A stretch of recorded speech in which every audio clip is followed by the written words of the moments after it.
you should know. I have never really liked you at all. I cannot hide it anymore.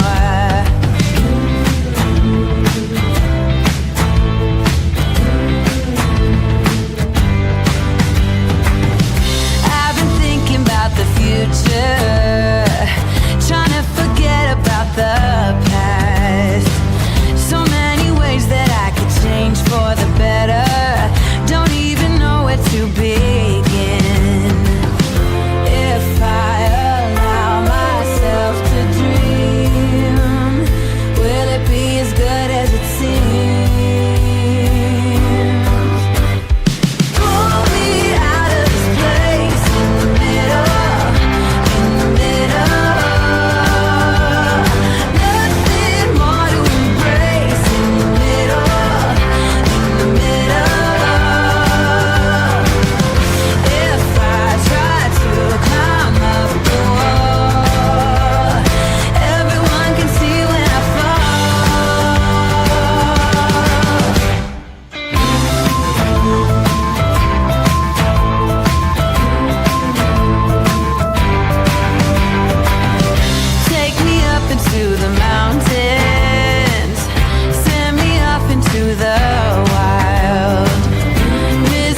This is a true crime discussions channel. We speculate. This is all just speculation. Because it's true crime, it's for mature audiences only. There will be no children allowed, no exceptions. Everything on this channel falls under fair use. Please remember to like, comment, subscribe, and share. It's free. Hey y'all, happy Saturday. Thank you so much for being here today, this here day. It's so good to see y'all. We have a lot to talk about. I'm hoping we can get through it all today. Lordy have mercy, Lord. Hold on. It's good to see you, Southern Cats. And Heather Marie said, love and light to all. Yes, ma'am. There's a lot going on. I hope these children are located. Thank you guys for dropping the candles in the chat for the missing children. Shelby, good to see you. Rhonda, good to see you. Lori Ann, good to see you. Cindy from sunny South Florida is here. Thank you so much. Tom is here. Good to see you. Thank you for being here. Lori Ann, good to see you. Thank you for being here. Darzilla, good to see you, and thank you for being here. It's good to see y'all. I hope y'all are having a good Saturday. Forrest Nelson, it's great to see you. Rhonda, good to see you. Miss King, if anything, good to see you. I'm so glad y'all are all here with us today. Okay, it is loaded. Abraham, good to see you, my love. I'm so glad you are here. Good afternoon, Victoria. Just so everybody knows, Abraham sent us some bracelets and a bunch of other things. We're going to do a giveaway at the end of the month. So if you want to be entered into the giveaway, you just have to be a member on the channel. And I'm going to go through the members, and I will pick three. We'll pick three winners at random. It won't be me picking them. It's just, you know, I'm going to pick them at random. And if you win, and then I will send you one of the three gifts, and I will ship overseas and things like that. Some people won't. I will. I'll pay for it. It's not a big deal. All right. So we got a lot to talk about this here day. Tom, good to see y'all. Thank you for being here. All right.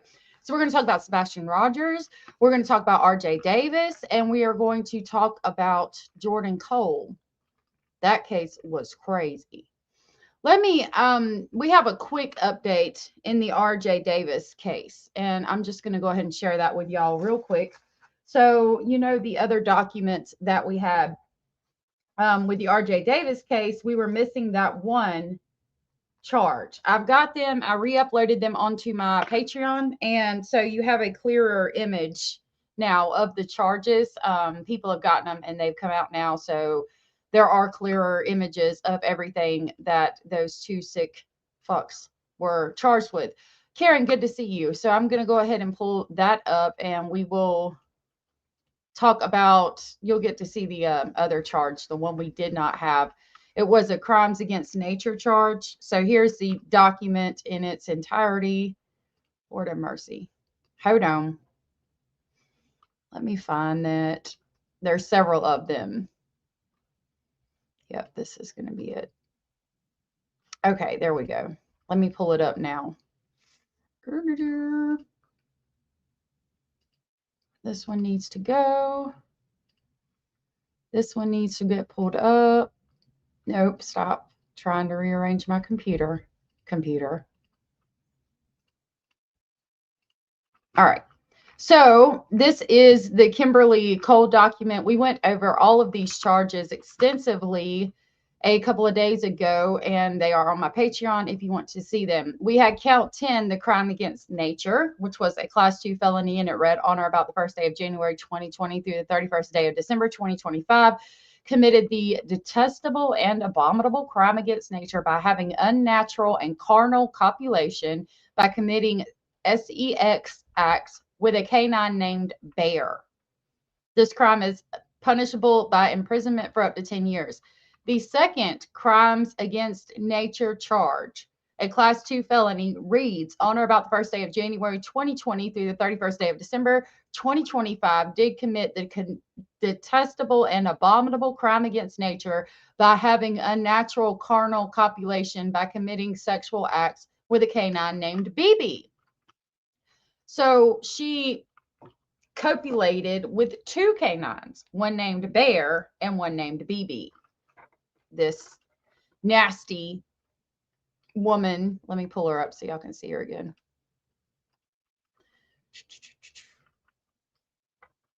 Curious Christine, good to see you. Nicole, good to see you.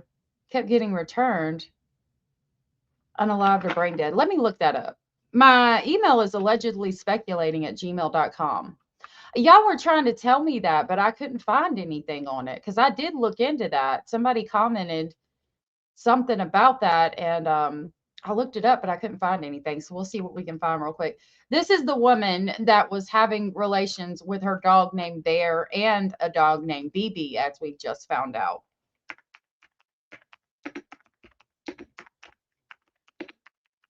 Let's see if I can. Well, fucking shit. It's coming up today. George Cole Jr. has been pronounced brain dead following a unaliving attempt while in custody, and life-saving measures are set to cease shortly.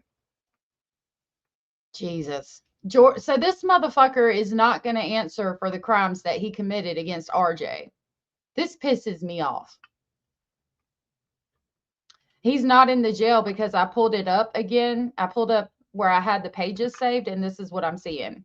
We could not find the inmate you were looking for. The inmate may have been transferred or released or is no longer in custody. So he's definitely brain dead. It's definitely correct. What the fuck? Yeah, he was brain dead from the beginning, to be fair, Rhonda. You're absolutely right about that. This pisses me off. I'm going to read through the charges that he's not going to be charged with now and not have to answer for. That pisses me right off. Want to be sleuthing something? Good to see you. No doubt. Thank you, Car, for dropping that link. I appreciate it. It's good to see you, love. He's going to answer to sweet Jesus. He's going to answer to sweet baby Jesus, but I need him to answer here on earth too.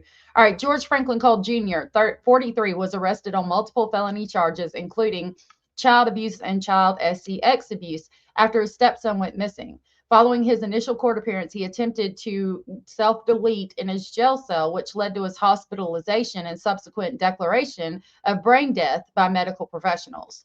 Court documents indicate that George Cole Jr. is on life support but is not expected to recover. The state has ordered that life-saving measures will be discontinued, and he is likely to be pronounced deceased soon. The decision to cease life-saving measures was based on medical assessments that concluded he has suffered brain death and will never recover. Cole Jr. faced serious charges, including 14 felonies related to child abuse, which involved horrific allegations against his stepson and another minor. His bond was set at $2.5 million, and he was waiting further legal proceedings when he attempted to self-delete. His wife, Kimberly Cole, is also facing similar charges, highlighting a pattern of alleged abuse within the household. The situation surrounding George Cole Jr. is tragic, involving severe legal implications and allegations of child abuse.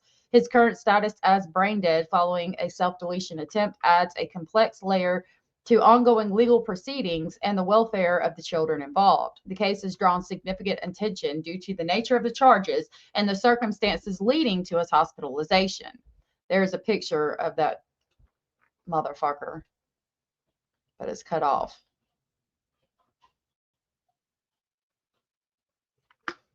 Let's go back through the charges. We're going to jump over here real quick. Hold on. Mike can pull up a better image of him. There we go. Let me put that. Hey, content. Good to see you.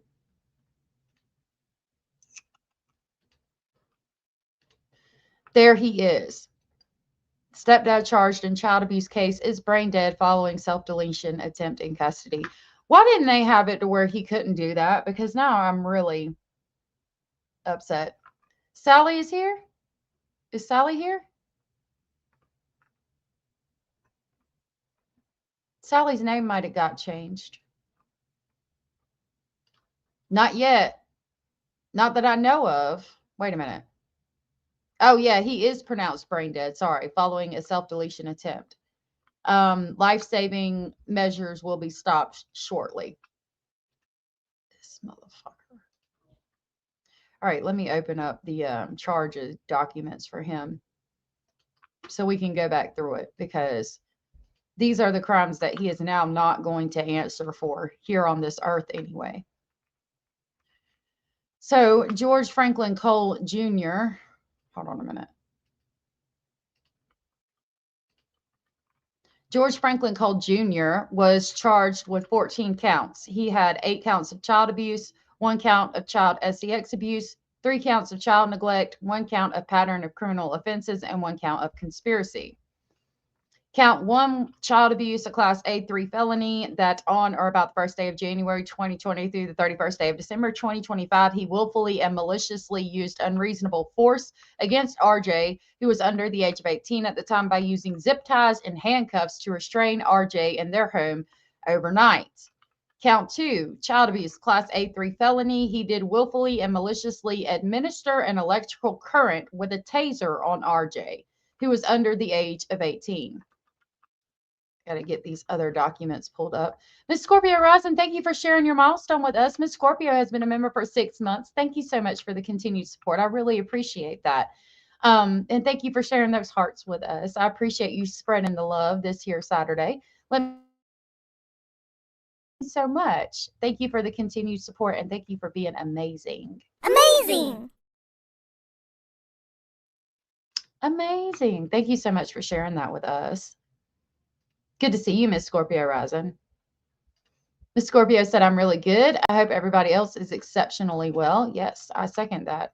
I hope that you guys are doing good, and I hope that everybody is exceptionally well. Stephanie, good to see you. My kids and I have this going joke that our old ginger cat unspurred the throne of Hades from Lil Nas X and is now the ruler of hell.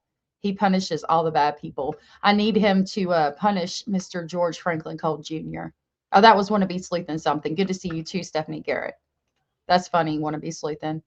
Makes me feel better to imagine this guy getting his just desserts from a bunch of demon cats. That is a great mental image. That is a great mental image there. I will probably toward the end, love, when we're not going over such graphic things. I'll share it toward the end before we close out, sweetheart. And I appreciate you sending me the pictures. Rhonda said, this torture is horrible. I love you, RJ. The shit that, and the community came together in such a way that I think RJ will be way better and know that he is very much loved at this time. I've never seen a community come together the way the Chickasha and cement communities came together for RJ and to locate him. And as you know, he was located in a shelter of sorts after 8 or 9 days, different accounts on different places. He came out with his hands up saying, I'm sorry. The first things that he said was, I'm sorry, this poor child. Continuing with George's charges that he's not going to answer for. He did willfully and maliciously stab RJ, who was under the age of 18 years old, with a knife.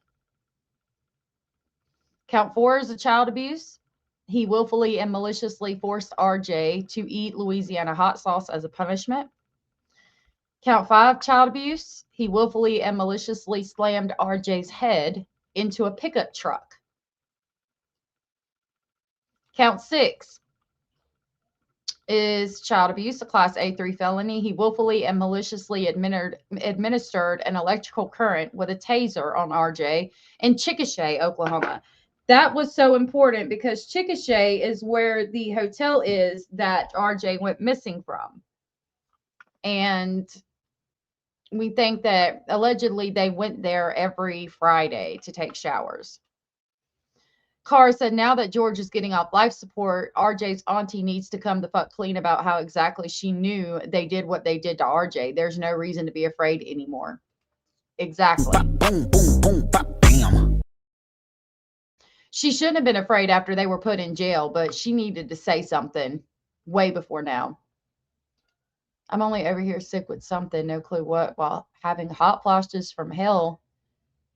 Girl, get you some Dayquil or Theraflu and see if that helps. If not, you need to go to the hospital, love. Yeah, hot tea and lemon. That'll make you feel better.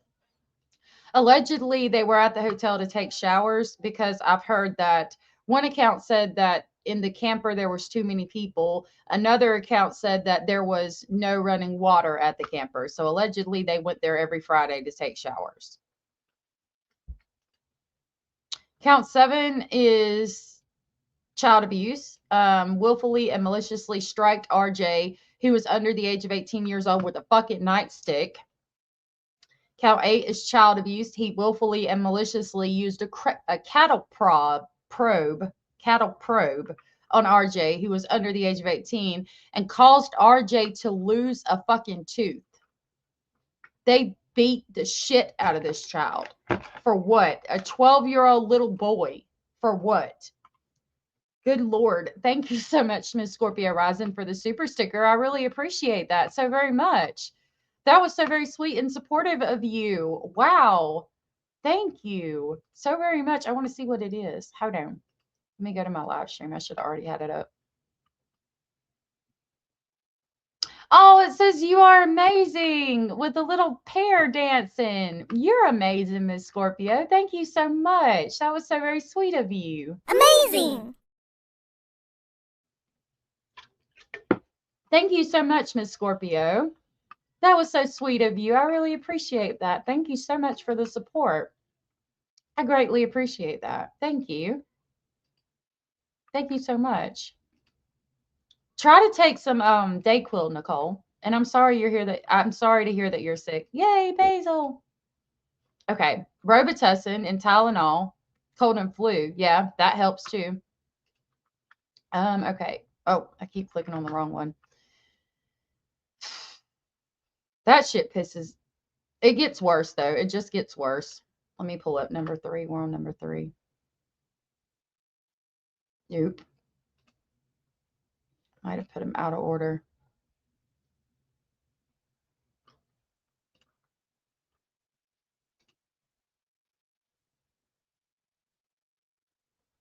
Hold on.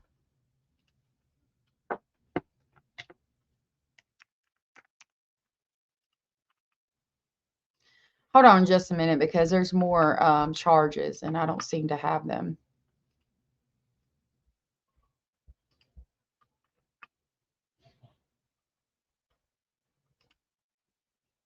Okay, here we go. Let me pull it up this way.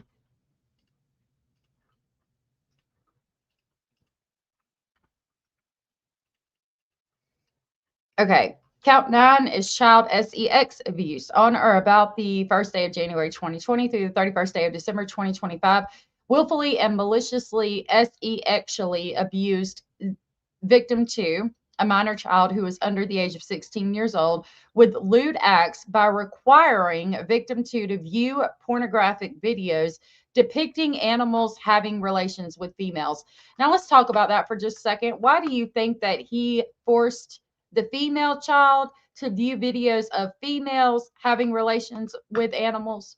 And we also have the count against the mother, who was making the victim, the second victim, who was a female, participate while she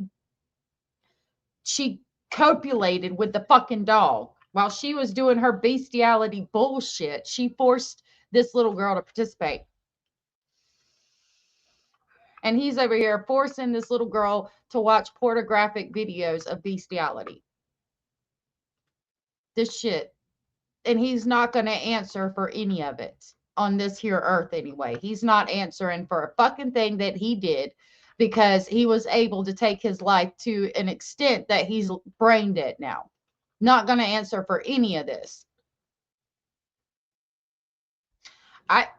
I can't either envision how that would work, and I don't know that my mind could even go there. It's awful.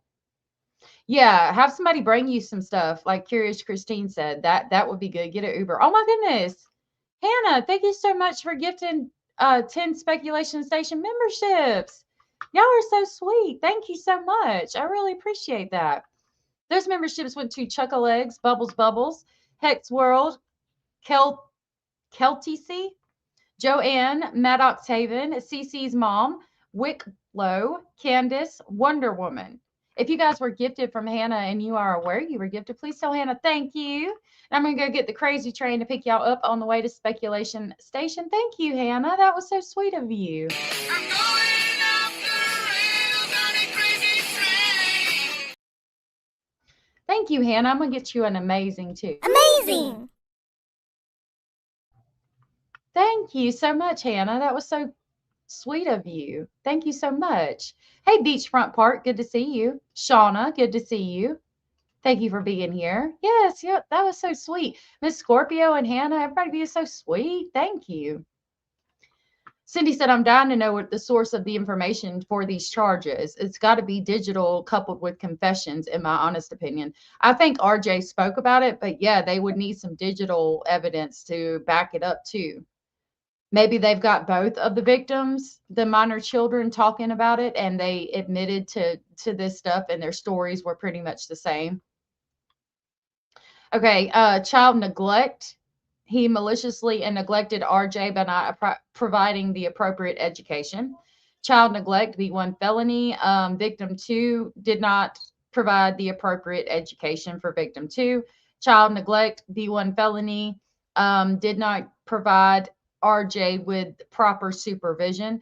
And I think that charge, just to revisit that quickly, I think that's because I think RJ ran away quite frequently, and I think they didn't report it every time he ran away. I think this place in the woods was like a safe haven he had made over time, and I think that they didn't report every time he would leave.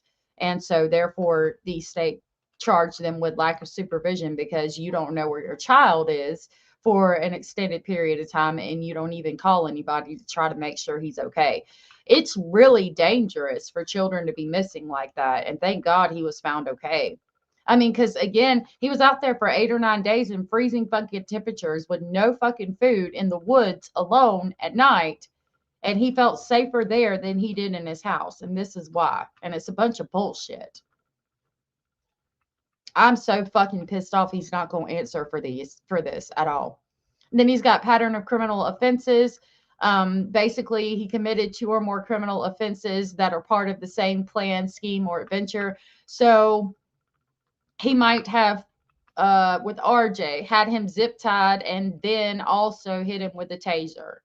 These are things that are both done in one setting at one time, but related to the same crime, if that makes sense. And then he's got the conspiracy, which was count 14. He conspired and agreed with Kimberly Cole to commit the crime of child abuse, a felony, by being a person responsible for a child's health, safety, and welfare, willfully and maliciously harmed that child under the age of 18. And said defendant and Kimberly Cole did commit child abuse against RJ in furtherance of the conspiracy.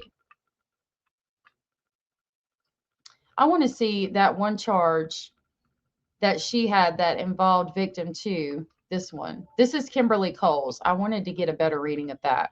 Okay, so Kimberly Cole is charged with child sexual abuse, a class A3 felony on or about the 1st day of January 2020 through the 31st day of December 2025, willfully and maliciously sexually abusing victim C, who was a minor child who was under the age of 16 years old at the time, by exposing child victim 2 to sexual acts, specifically the defendant having sex with a canine. So she had sex with the fucking dog in front of the fucking female child while the stepdad's forcing the female child to watch pornographic videos depicting women having sex with dogs. I can't. This is... What the fuck, y'all? God damn! God damn! God damn! I want to take Stefan out of that one. I made 2 that don't have Stefan, but it's hard for me to find it.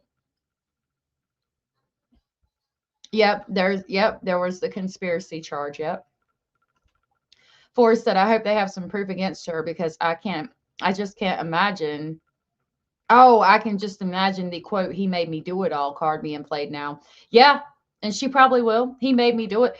To be fair, it talks about him like watching bestiality. When we saw that charge, I think that he is the one that was into bestiality and he asked her to do it, but she agreed.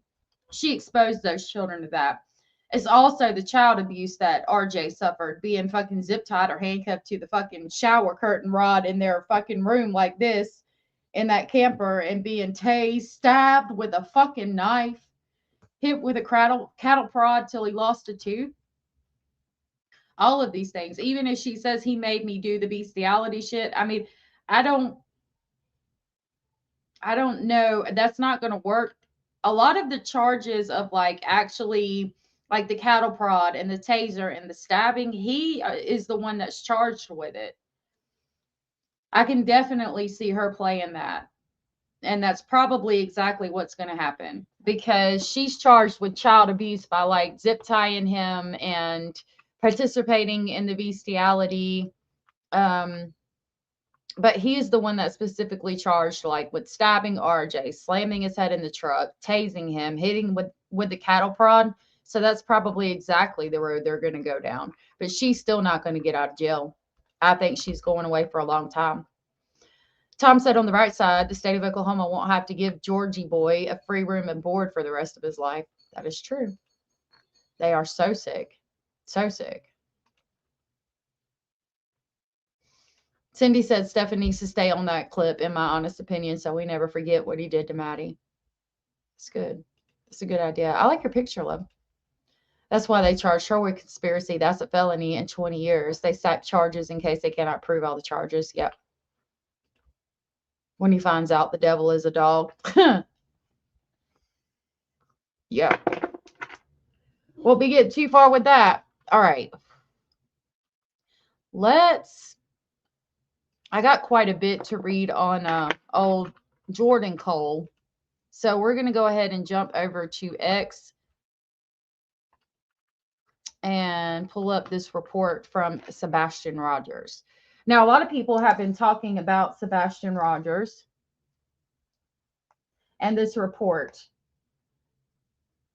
I don't think it says what a lot of people are portraying it to say. A lot of people have been attacking Chris and Katie Proudfoot, which is completely unfucking warranted. Like, I don't even know how you get there, because the area that was searched was the construction site. Okay, so even if there is human remains there, that does not mean that they put him there. Sebastian disappeared in the middle of the night and could have walked over there. We were told in the beginning, let me pull up his missing poster. It is in my video at the beginning in the intro part, but I want to go ahead and pull it up just to go over the backstory real quick.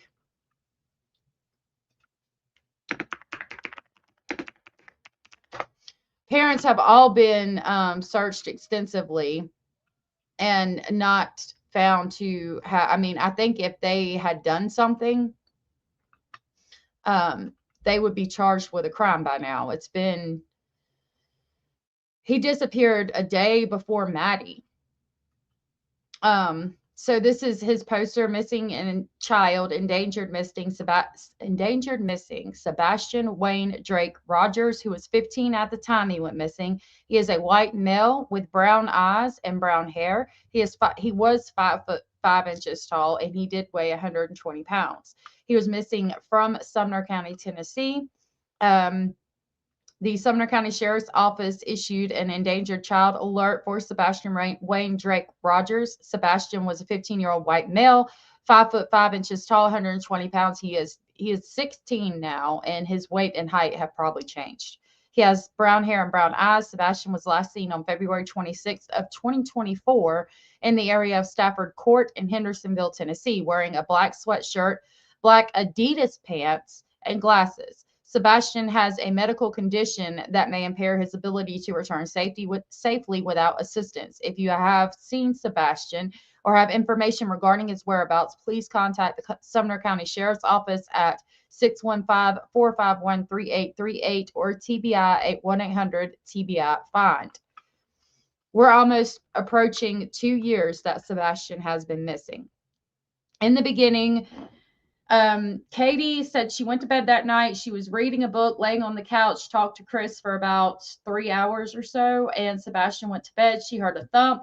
said, you better get in the bed and go to sleep. And he said, she knew he was okay at that time. She gets up at 6 o'clock in the morning to wake him up for school, and he has disappeared. He is not seen on any cameras. He is not seen on the Ring doorbell camera, anything like that. My theory is that somehow he was communicating with people online. Somebody enticed him to come outside because he left without shoes. The only time I would leave without shoes is if I was just running outside to pick something up. So I think somebody enticed him with some kind of game, some kind of code for a game, something to that effect. He thought he was just going to walk outside and grab it and ended up getting abducted. I do not think the parents are involved at all. However, during that time, there was construction going on in the neighborhood. They were building more houses. This was a new complex. They set up the housing developments, and there's like houses that they put up really quickly. There was an area that had construction. They were building a house. Sebastian talked about really wanting friends. And so a theory has been that what if he went over to the construction area and he fell asleep? Maybe he was playing there at night. There was baseballs in the area. What if he fell asleep and then they came in that morning and were moving dirt, dumping loads, maybe didn't see him because he had not been reported missing yet, and started dumping dirt or whatever, assuming that, there was no child there. Children sometimes, he could have been playing in the dirt, fell in the dirt, fell asleep. I don't know. There's a lot of things that could have happened. So SF Investigates paid for the area to be searched with human remains detection dogs. And we have a report that was leaked by somebody, and it was put out in a salacious way. So we're going to go through it and read it for exactly what it says and talk about exactly what it says, because people have gotten a hold of this report and just made it like Katie and Chris did something. Again, I'm not going to talk shit about any of the parents. I think if there is human remains there, and if Sebastian is found over there, I genuinely think that he might have went over there and been playing, and the people came in and got to work in the morning not thinking anything of it, and he got covered up with the dirt. I don't think that Katie or Chris had anything to do with this. Chris was in Memphis, by the way. People have said he came back. I mean, nobody knows, right? Nobody knows right now. And until we get some answers and find Sebastian, nobody will know. If I'm proven wrong, I will come out and apologize. And I'm not saying that this is 100%, this is what happened. Again, I don't know. I wasn't there. I wish I did. I wish I could give you the answers for what happened to Sebastian. But what I do know is that he needs to be found. And if we're going to talk about this report, if it's going to be out here on these YouTube streets, it needs to be done correctly. Donna Barkley has been a member for 9 months. We got a YouTube baby, as Granny says. Thank you so much for the continued support. Thank you for sharing your milestone with us. And thank you for spreading love in the chat. Let me get you an amazing for that. Amazing. Thank you so much for sharing that milestone with us. Quickly, Lorianne said, I believe he's under cement or fell into an open grate. They were all open on the new road. That makes sense. Could have possibly happened. Scratch Paint, good to see you. I think he could have been abducted too. Nicole said, if Sebastian left his house, there were so many cameras in that neighborhood that would have been seen. Law enforcement said he was seen going in the home that Saturday night, but wasn't seen leaving. And some people did some research on that, because that was important for me too. And they said that if you go out of the Ring doorbell and you're wearing all black, then it doesn't pick you up. Now, I don't know if that's true. I remember hearing that somewhere, and it made sense to me because the area was dark. So if he put on all black to go out and play in the night so he wouldn't be seen or whatever, for whatever reason. And they talk about him wearing a black sweatshirt and black pants. I think it's a possibility that he could have just not been seen on the camera. I don't know. There's a call with the sheriff's department saying they even did like a radar thing to search the fucking walls in that house, and he's not in there. So it's just, I don't know. It's literally like he disappeared into thin air. All right, this was done by SF Investigates. on April 10th of 2025, and it's called DNA Canine Search Report for Sebastian Rogers. Let me, hold on, before we do this, let me read to you what he wrote about this report on X. That would probably help if we start there real quick. Because they do talk about the dogs finding something, but we need to go over their complete report and assessment and hear what the people who are trained to do this every day had to say about it. Okay, so he said on January 12th, recently portions of a report from a search we conducted for Sebastian Rogers involving multiple HRD canine teams were leaked online. HRD is Human Remain Detection's canine teams. For the sake of transparency, I have decided to release the entire report. The search was conducted in April of 2025 and involved multiple highly accredited human remain detection canines and handlers from out of state, who I retained at my discretion to assist in the search. We also coordinated with federal authorities who granted us permission and access to closed federal land and accompanied our search efforts. Once the 38-page report was completed, it was immediately provided to all law enforcement and emergency management agencies involved in the case. That is important. If there was human remains there, or if anything of substance or value was located there, and this report was provided to all law enforcement and emergency management agencies, I would think we would hear something by now, because we're almost 2 years later. So it must have panned out not to be much. You think a motion and a figure would still be seen? Maybe. I don't know a lot about it. Haven't researched a lot into it. It's good to see you, Nona. That could be the shadow figure that was picked up on camera. Very well could be. Yeah, he did a magic trick, that's for sure. A kid with ASD isn't going to dress in black to not be seen unless they're specifically been taught that. They would only wear it if it was their favorite clothing. Oh, look, a squirrel. Good to see you. My daughter is neurodivergent, and she only wears certain. She, like, out of 20 outfits, she'll wear like 4 because she doesn't like the way that it fits or the way it feels on her skin. There's a lot of, so I get exactly what you're saying. My thought process on that is, if somebody was, like, going back to the abduction theory, if somebody does this, abducts children and has made money doing it, like, could they have told him, you know, hey, I've got this code for Minecraft and I know you really like Minecraft, so if you come out here real quick, I'll give it to you, but make sure you wear all black because we're going to be like a ninja in the night. And I don't want anybody to see you, and I don't want anybody to know that I gave you this code, because I don't know, if they see that I gave you this code, then all the kids in your neighborhood and everybody around you is going to want this code too. And I don't want them to have it. I just want you to have it, because it's a very special code that'll get you all the skins and all the things that you ever wanted in this game. And you got to wear all black so nobody sees you when you come out to get this code. But if you just come out, I'll give it to you real quick. You know, I'm thinking that it went like that. It could have gone like that. Again, I don't know what happened, but I could see a conversation like that happening. Continuing with what SF said, if you have questions regarding the report, please direct them to me. Do not contact the canine handlers. They were retained to conduct a professional search and generate a report for me, which they did. Due to our confidentiality agreement, they can only respond to me. They are professionals and are not accustomed to, nor should they be subjected to, the chaos and antics that some individuals have brought into this case.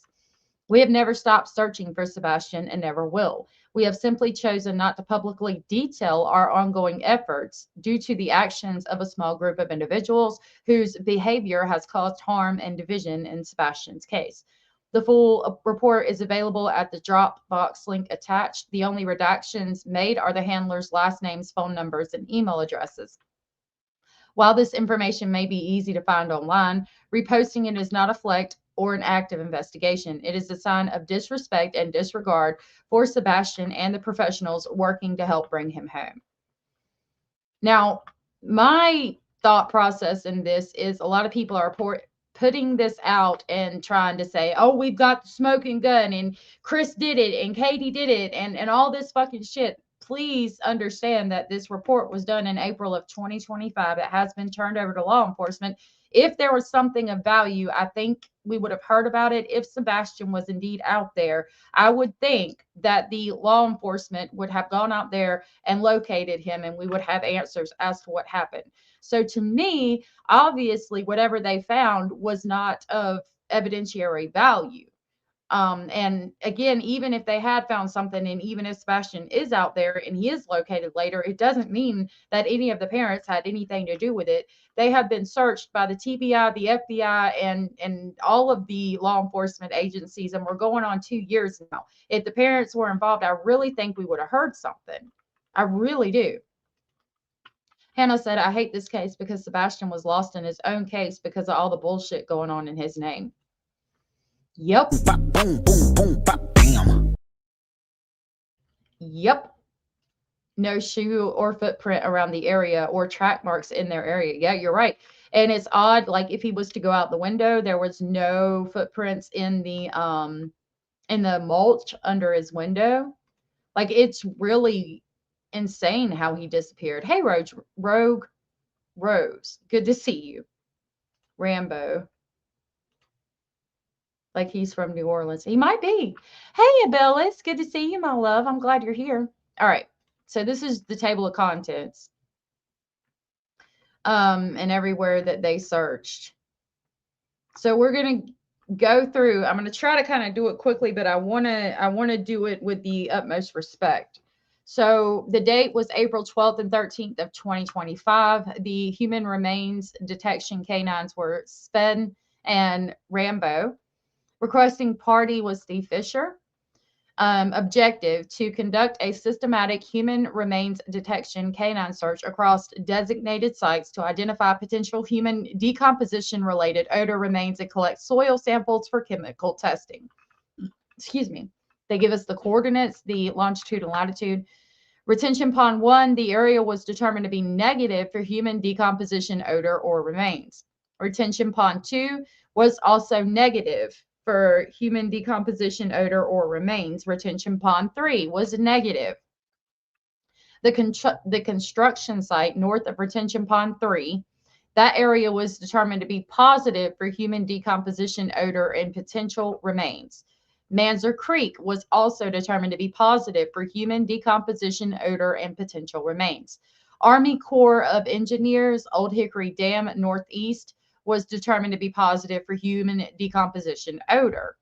Old Hickory Dam Southwest was negative. Cumberland River was negative. And then they've got the soil test. Control sample 1 and 2 and test 1 were negative. Test 2 was negative, but there's an interpretation. Test 3 was negative. Interpretation. Despite negative aldehyde results, the presence of an adipocere-like substance in test sample 2 warrants further investigation. Additional analytical testing and non-invasive surveys like ground-penetrating radar are recommended before determining whether excavation is justified. Construction site north, ground-penetrating radar survey and FTIR, I don't know what that is, to identify unknown substance in soil sample, Manser Creek underwater recovery methods, recovery diver.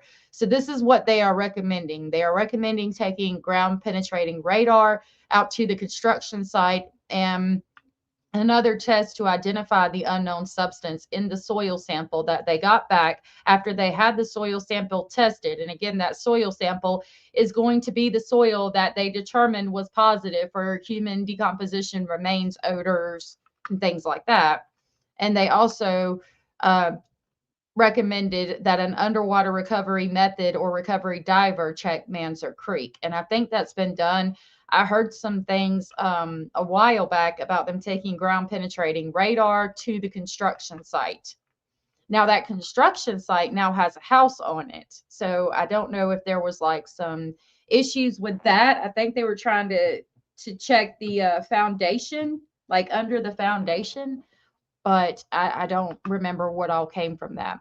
Beachfront Park said maybe taken away by someone he knows the day before and never returned. Well, we have him on camera at the steakhouse. I can't remember what exactly it's called. And then they said they have him on camera taking the trash out. And To be fair, that's what Katie said. Katie said he took the trash out that night, and Seth verified that he is on camera taking the trash out that night. And then they see him go back in. It's after that that he just seems to vanish into thin air and is not caught again. Thank you, Forrest. Forrest said, apicore or grave wax is a waxy grayish white substance formed from the decomposition of body fat or adipose tissue in anaerobic, oxygen-free, moist environments, preserving body structures. Thank you for giving us that information. I'm going to leave that up here so everybody can see it for a while. Okay, so DNA canine search report, and it gives us the number. The background reads, on February 20th of 2025, DNA Canine received a request for assistance from licensed private investigator Steve Fisher, and then it gives his number, to conduct a private missing person search in Sumner County, Tennessee. The subject of the search was 16-year-old Sebastian Wayne Drake Rogers, formerly here on out known as Sebastian, who was reported missing during the night of February 25th, 2024. At the time of the request, Sebastian had been missing for nearly 1 year and had not been seen or heard from since his disappearance, and was presumed deceased for the purpose of initiating a forensic search through DNA Canine. Let me get it. DNA Canine is the name of the company. Remember up here? We got the logo and the name of the company right there. So DNA Canine is the name of the company. So DNA Canine, the company, agreed to assist in the search for Sebastian Rogers and began by conducting comprehensive background research into the case. This included a review of prior search efforts, their finding, and the areas that had already been covered. Based on the information gathered, such areas were prioritized according to their likelihood of yielding potential evidence of human remains or human remains. Key locations included the construction site near Sebastian's home on Stafford Court, which featured 3 ponds. Additional priority areas included for further search efforts additional priority areas identified for further search efforts included the shoreline on the northeast side of Old Hickory Dam, opposite Old Hickory Lock, the shoreline and wooded area on the southwest side of the dam near the boat launch, Manser Creek, and natural catch points along the Cumberland River. Alex has been actively involved in search and rescue SAR since 2018, following an apprenticeship with Don Abney, a court-certified expert in canine training through the Criminal District Court of New Orleans. So that was correct what you said, Content Angel. They did Rambo. You were saying Bo, it was spelled that way like he was from New Orleans. They are from New Orleans. And owner of ABC Antra Training Kennel in Abita Springs, Louisiana. Alex is member of the Forensic Applied Sciences and Technology, or FAST division of Peace River SAR, and recently earned a Bachelor of Science in Forensic Science with a concentration in anthropology and a minor in biology from the Honors College at the University of Southern Mississippi. Alex leads research and development initiatives aimed at advancing human remains detection, canine capabilities, training methodologies, decomposition, odor, and analysis, and the interactions between human decomposition and the environment. In addition to these efforts, Alex participates in human remains recovery fieldwork under the supervision of USM Anthropology and provides human remain detection canine search services for the Forest County Sheriff's Office and surrounding law enforcement agencies. Alex also serves as an instructor, canine trainer, and professional consultant in human remains detection and forensic anthropology, offering expertise to civilian search and rescue teams, government agencies, academic institutions, and forensic professionals. So these are highly accredited people who are working for law enforcement agencies. They know what they're doing. Went to school, got bachelors and certificates and all the things. Roy is a training instructor with the group and has over 18 years of experience in canine training across multiple disciplines with a focus on water search and recovery operations. He has served in various leadership and instructional roles, including as a search manager, training officer, and instructor evaluator for the National Search Dog Alliance, or NSDA, and the National Association for Search and Rescue, or NASAR. Roy has also served in operational roles as a canine handler, supporting investigations with the Royal Canadian Mounted Police, or RCMP, and the Federal Bureau of Investigation, or FBI. In addition, he provides consulting services and conducts training seminars and workshops for canine teams. He previously led a biomedical detection canine program, has contributed to published research, and continues to assist in civilian and law enforcement agencies across the United States and Canada with investigative support. Again, these people are really credited. DNA canine operational criteria. All operational human remains detection canines deployed by the group have successfully completed a comprehensive training program and passed a rigorous annual validation assessment developed by the group specifically for discipline of forensic human remains detection canines. The assessment is designed to stimulate real-world conditions and address the challenges typically encountered during forensic human remains searches. The training and validation process is conducted in accordance, Lord have mercy, with ANSI ASB Standard 088 General Guidelines for Training, Certification, and Documentation of Canine Detection Disciplines, and ASB Standard 076 Standard for Training and Certification of Canine Detection of Human Remains on Land, with additional requirements informed by applied research conducted at the University of Southern Mississippi from 2020 to 2023. Okay. You guys can feel free to read this at your own will. It's on my Patreon. You can get it on X. So I'll read to you what the canines can do. They can differentiate between decomposing animal remains and human remains. They can accurately discriminate between modern embalmed burials and recent human decomposition. So they know the difference between somebody who was put in a grave by a funeral home and was embalmed and buried the correct way, and somebody who was put in a grave by somebody who's trying to hide a body. Proven capability to detect low-level and trace decomposition odors. Completed counter training to mitigate handler influence, cueing, and body language interference. So again, to recap, they know the difference between a decomposing animal, a decomposing human. They know the difference if they were put in a graveyard between a grave that's supposed to be there and a body that is not supposed to be there. They have been trained on what they should do to signify that they have found something with their handlers. They demonstrated detection capability in contaminated environments. So they could be in an environment that is highly contaminated with human remain scents and things that smell like it, I'm assuming, and can still do their job correctly. They demonstrated detection and problem-solving capabilities in scenario-based attempted concealment training. So they've been trained in how to detect stuff that's being concealed. They've effectively detected buried human decomposition through surface vegetation. So that means if somebody buried something in a garden, the flowers basically are going to grow up, and they would have the scent from the decomposing body underneath, because those plants are going to take nutrients from the decomposing body and they're going to grow. It's like fertilizer for your garden, right? These animals could smell the flowers and know that there's a body underneath, not even counting that they would know that there's a body underneath, because they've been trained to detect that. They met detection criteria across all stages of soft tissue decomposition, blood, that word that she told me, that Forrest told me what it means, skeletal remains, water decomposition, burial decomposition, and burned remains.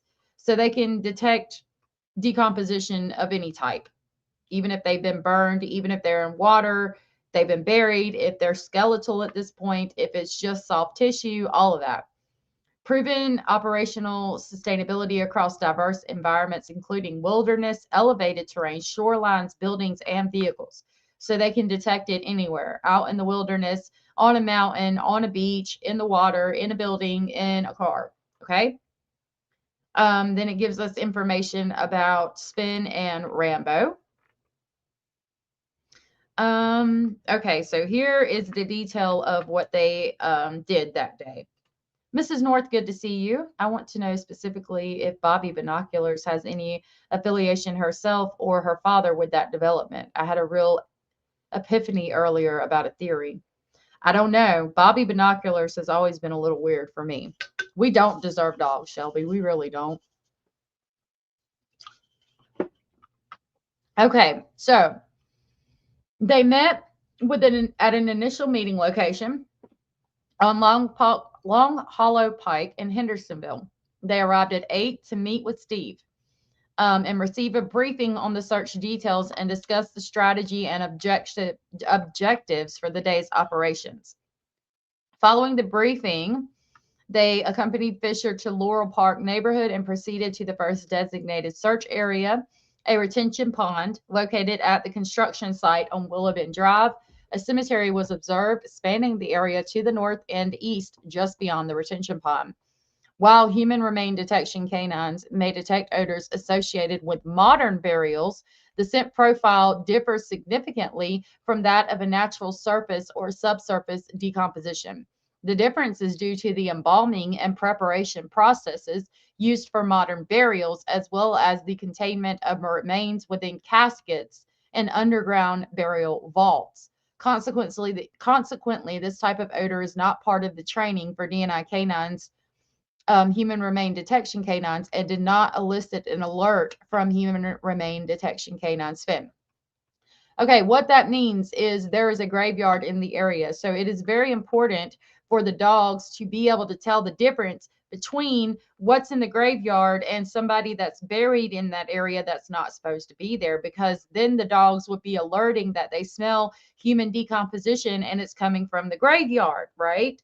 So these dogs have been trained not to alert for the graveyard because that type of decaying body smells different than a body that has not been embalmed. Do you understand what I'm saying? So they did not alert in that area.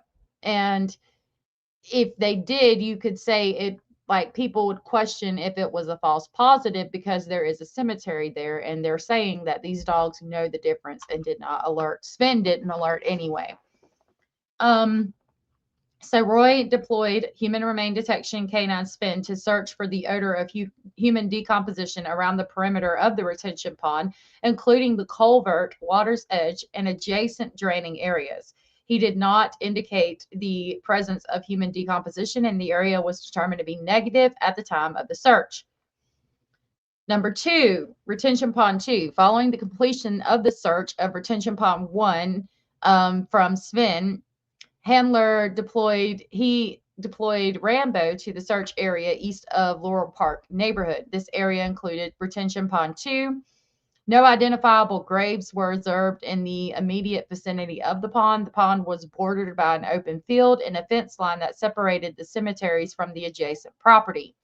Canine Rambo was commanded to begin the search approximately 20 meters from the pond and initiated a perimeter search around retention pond 2. He entered and exited the water at multiple points, but showed no indication of interest in the pond. Upon returning to the starting point, a secondary perimeter search was conducted in the opposite direction, again yielding no positive indications for the odor of human decomposition. Okay, so what they're saying is they deployed the canine. The canine went clockwise around the pond and searched. He did not indicate anything. He went through the water, did not indicate anything. And then they deployed him again going counterclockwise. He again did not indicate anything. The search was expanded from the immediate vicinity of the pond to include an adjacent wooded area and the fence line running along the drainage feature. Canine Rambo was deployed to inspect the drainage area, which appeared to be fed by outflow from retention pond 2. The search in this section was limited by a fence marking the property boundary coordinate, and it gives the coordinates, beyond which was access was restricted. A visual assessment was conducted beyond the fence. No observation points of interest were identified. Following this, handler Alex and Canine Rambo executed a systematic line search across an open field.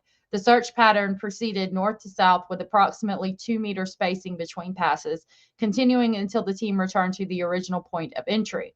At the conclusion of the search, Canine Rambo did not exhibit any trained responses for the presence of human decomposition. Okay, so they are searching a field. Okay, they start at this point and they go down like this, and there's 2-meter spacing in between each line. So they're doing lines like zigzags back and forth all across the field, and there's 2-meter spacing between where they searched, and the dogs did not indicate the presence of anything.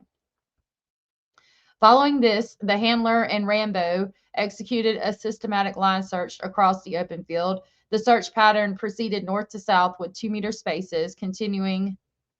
Oh, did we already read that? Is it written twice? Okay, yeah. They didn't find anything there. Okay. Now we're at retention pond 3. The final retention pond was searched by Canine Spin and the handler. Handler directed Canine Spin to search along the perimeter of the retention pond, including the drainage port. Canine Spin did not indicate the presence of any human remains. Canine Spin was also directed to inspect the boots of Roy and Alex for the presence of human decomposition odor on the mud collected on their respective boots. Canine Spin did not indicate the presence of human remain decomposition odor, and it was concluded to be negative at that time. So basically, they searched the pond and the mud on the boots of the people. So that was all negative. All right, construction site. Fisher requested an inspection of the active construction site immediately north of the retention pond number 3. The wind was blowing at 7 to 8 miles per hour from the north. Due to the increased noise and presence of the construction crew, the handler chose to search the drainage feeding into the pond. The team traveled traversed the slope along a contour line from a west to northwest direction, and Canine Spin searched both uphill and downhill. At the end of the drainage, a fence line was encountered. Approximately 20 meters from the fence line, Canine Spin exhibited a change in behavior, reducing her pace and tasting blades of grass, typical indicators for human remain detection canines when searching areas with low threshold odor. She was then directed to perform a detailed search between the slope and fence line, where several baseballs were observed. While her demeanor remained consistent, she continued to search. Canine Spin alerted at 2 separate locations within 1 to 2 meters of each other along the slope. These locations were marked as Site 1 and 2 for a soil test. Afterward, Canine Spin was given a rest and a break away from the search area. Upon returning to the area of interest, the wind conditions had changed and there was no observable wind presence in the area. Canine Spin was deployed from a different direction, traveling north to south. The handler ensured ample space for her to work. She proceeded with the search area and displayed the typical in-odor human remains behavior. Canine Spin then showed a strong indication to enter the private property immediately west of the area of interest. And then the handler intervened, preventing her from continuing onto the private property. So she's finding something. She smells something on a slope that's 20 meters away from a fence line when the wind was blowing. When the wind stopped blowing, she indicated again and was trying to go onto the private property, which they could not go. I really hope that private property has been searched. Probably wishing he had some ice water. Oh, you're talking about the guy that's in hell right now? Yeah. So here's a photo, right to south, photograph of the area of interest indicated by Canine Spin. And see, there's houses that are in the community out there. This was an area of interest. This was an area of interest indicated by Canine Spin. Observable difference in vegetative growth between location of canine alert from right and south and remainder of landscape from left to north. So again, you see this right here where it's all muddy and there's roots. There's a little bit of mud underneath anyway. and there's not a lot of grass growing. Whereas over here, there's more grass growing and it's not a lot of roots and it looks a lot greener. That's what this photograph is pointing out. This is the center east photograph of the area of interest indicated by canine Sven. The photograph depicts the center area marked by existing wooden stake. Here's that wooden stake right here. Vegetative growth difference between left and right sides of landscapes and the location where canine Sven performed 2 alerts just below the right of the wooden stake. So over here somewhere is where the dog indicated, and you can notice different growth, right? There's a lot of mud, a lot of dirt here, whereas up here, there's lots of green grass. Pretty self-explanatory. I don't know. I read these and I can really understand them, I think. It's taking off life support today. Yep. I heard that. I wish he'd have been held accountable for his crimes, but he won't hurt anybody else. Figure 4, center west photograph depicting the area of interest is indicated by canine Sven. Alerts were concentrated behind a single property where canine Sven attempted to access the yard through the fence, which is visible on the left. So he's attempting to access this yard over here, I guess. And you can see the fence line there. You can tell because directly on the other side of the fence line, it starts to slope up. Notable vegetative differences present with reduced growth on both left and right sides of the area. This location corresponds to 2 alerts made by the canine, both indicating the potential presence of human decomposition odor. So again, he's pointing out, look at the vegetative growth. It's nice and green and beautiful up here. Over here, there's a lot of mud, a lot of roots, not a lot of grass growth. The dog indicated to the presence of human remains. These are photographs of the baseball discovered between the construction site and the fence line where canine Sven performed an alert, indicated that she detected the presence of human decomposition odor. Those baseballs are important for me because I feel like that could be an area where Sebastian went to play with the baseballs or sit at night. Like, had he gone out of the house before and nobody knew and he'd never been detected? Did he go over there and sit and just throw the ball at night or something? And kind of feel special because he was getting out of the house. Nobody knew. He felt like he was being a little ninja in the night or something, and been going to an area that may not have been safe, and something happened because the construction crew came in the morning. Figure 6 is another photograph of a baseball on the slope of the hill in front of the fence line where canine Sven performed an alert, indicated she detected the odor of human remain decomposition. If you look at this baseball specifically here and then this one, I mean, you can tell even this one, it looks like they've been there for a while. Like somebody was playing with them and hasn't been back for quite some time. Doesn't it look like a grave, like someone literally dug a grave and didn't put enough grass seed? I mean, possibly. For me, it's like, okay, you know, in construction sites, right? Like if they're building houses, the way these yards slope up like that, it's like the construction site came through and pushed all the dirt back to the edge of the property line, right? And then they built the house because they've got to get the house on a level foundation to build the house so that, you know, everything checks out as far as codes go. And they'll push the dirt to the edge of the property and make it all one height or whatnot. And maybe they came on this side and pushed dirt up because they needed the dirt to be on a higher plane than this needed to be because they weren't building in this area. And so maybe they come through and push the dirt up, but I could be wrong. It kind of does look like a grave, though, to be fair. Okay, so this is going to talk about the Schiff's Regent soil test. Hey, Mariel, good to see you. Construction site need a certain amount of site work, grading, and compaction tests to be completed before construction could begin. Exactly, Cara. Thank you for breaking that down in a better way than I could. And that's what it kind of looks like for me. You work for a construction company doing permitting. Okay, so you know exactly what I was talking about. Thank you for that. So yeah, to me, it looks like the construction site did the grading and for the compaction test and for the building of the houses because of the way it slopes up like that. If that makes sense. That's what I see. Oh, you know. Thank you for that, Cara. Okay, so soil samples were collected at a depth of approximately 4 inches from the following locations. A control sample was collected containing only distilled water, and Schiff's reagent was prepared to assess reagent reliability. A control sample was collected at the edge of the road near the gate between Laurel Park Subdivision and Construction Zone and Kellen Drive to assess environmental aldehyde contamination.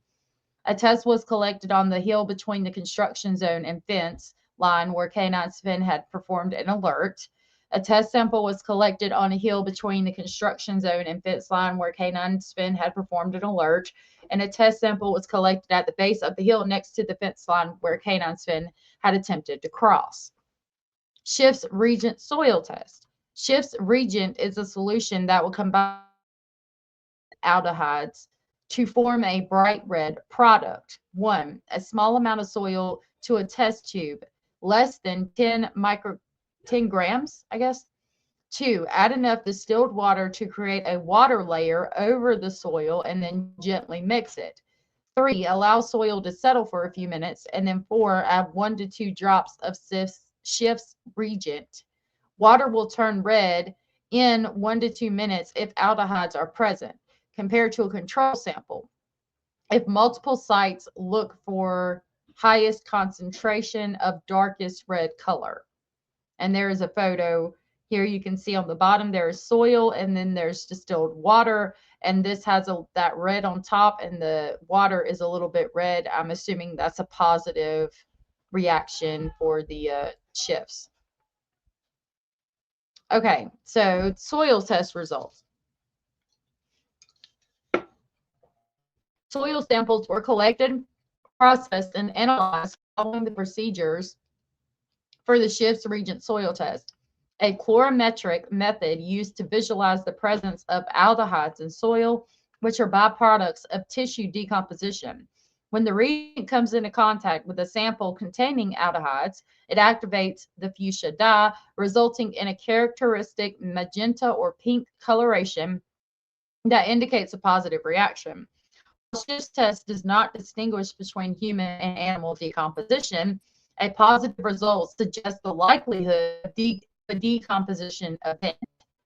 When interpreted in conjunction with alerts from human-specific HRD canines, the presence of aldehydes strengthens the suspicion that human decomposition event may have occurred at the sampling site. So what that means is that this test is not going to tell you if it's animal decomposition or human decomposition. That's why it's so important to have dogs that sniff for specifically human decomposition. Because when we pull dirt from areas that the dogs have alerted to, that are trained to tell the difference between animal decomposition and human decomposition, then when we do this test that cannot tell the difference, it gives us a better idea of where to search, because the dogs alerted to it being human decomposition. So if you got that and then the test result is a positive, that indicates that you should search this area specifically, because more than likely it's not going to be animal decomposition because the dogs alerted in that area. It continues. However, several limitations can affect the reliability of this method. Aldehydes may be present in soil due to unrelated sources, such as environmental contamination, chemical residue, or natural organic matter. Additionally, the physical conditions of the site presented complications.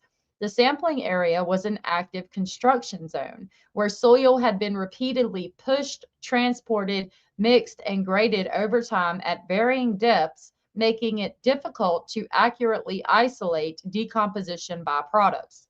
What does that mean? Okay, we got a construction site that's pushing and moving dirt this way, that way, back and forth. We're pulling in dirt from other areas to make sure that the grading is correct to build the house. So when you do that, you get several different layers of several different dirts from several different areas. So the dog could have alerted to human remains detection, and the soil we got might not come up as positive because we didn't get it from the right depth.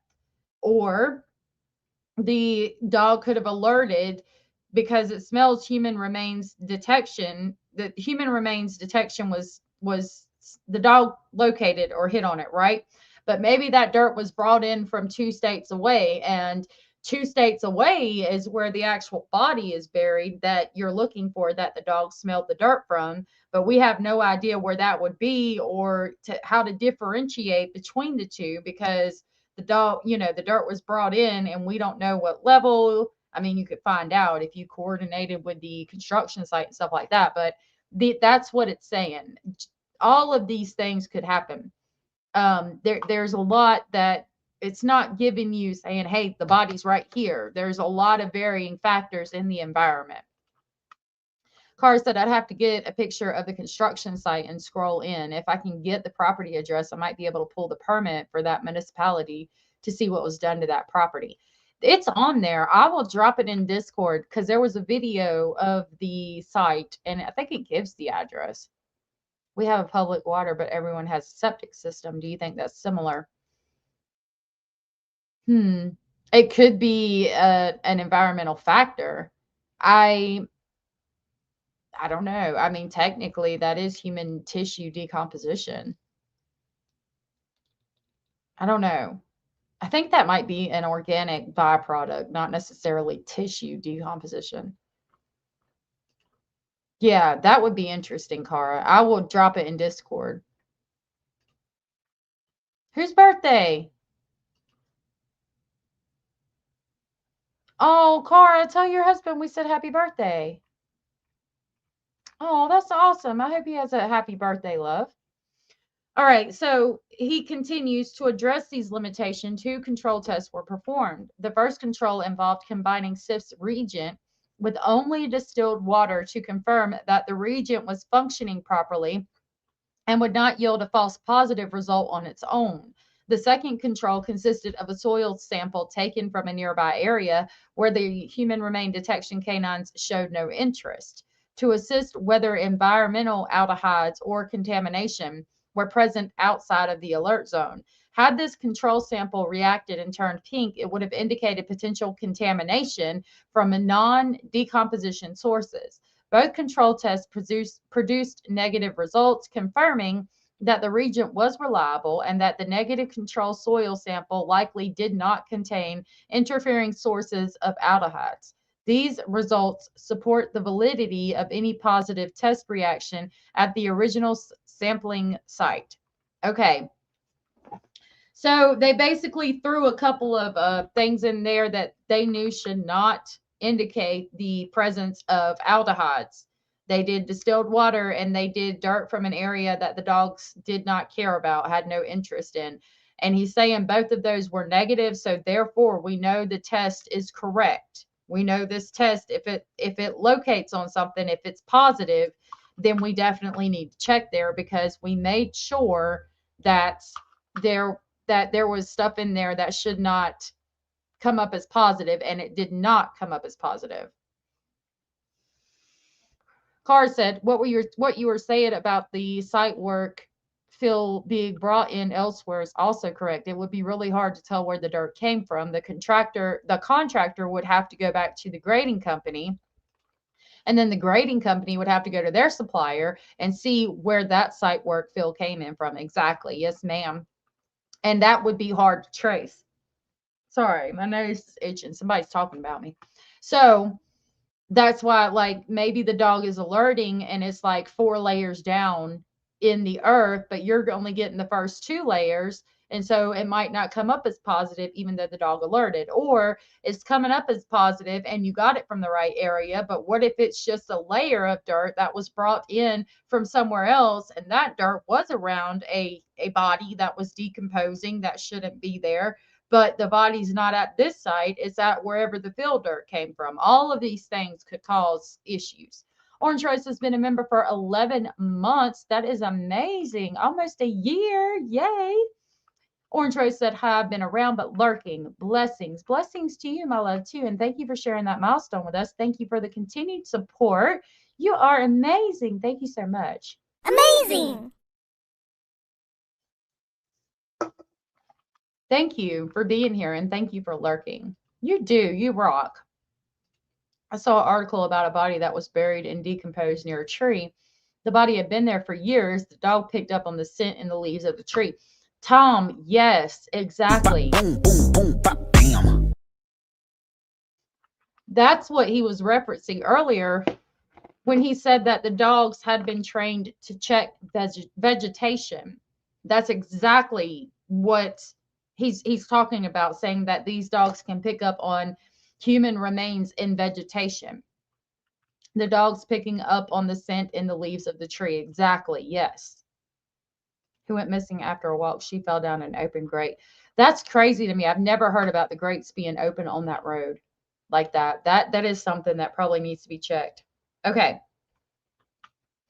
So the second control consisted of a soil sample taken from where? Okay, we read that.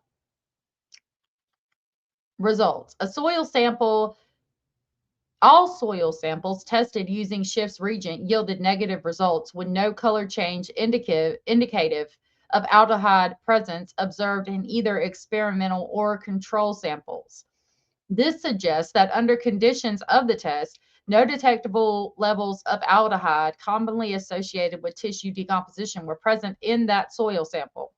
Control testing validated both the integrity of the reagent and the absence of environmental aldehyde contamination in the nearby negative control area. During post-test cleanup, an unidentified whitish yellow waxy substance was discovered adhering to the interior of one of the test tubes used during soil sample processing. The physical appearance of the material was consistent with ADIPOCERE,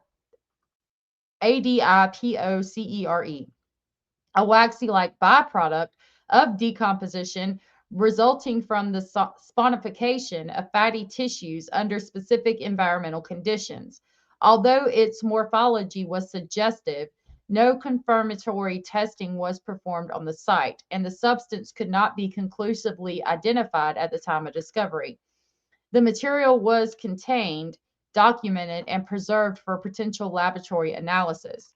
Future testing using Fourier transmission infrared spectroscopy, or FTIR, is recommended to assess the presence of fatty acids, which may support identification as the adipocere. So that is a picture of the waxy substance discovered in the vial, which is weird because basically, okay, you have these things that react with human decomposition. Okay, what they put in there was soil and water. So they dropped this stuff in there that's supposed to react with human decomposition. And it was at that point afterwards, when they were completing the test, that this waxy substance appeared, which is weird because it didn't indicate that it was human decomposition or any kind of decomposition or remains. However, you have this waxy like substance on the test tube. So what he's saying is he needs to find out what that is. Could it be human remains? Maybe it could be. If it contains fatty acids, which is basically fat, then it is fat from something decomposing, fat from fat tissues, basically.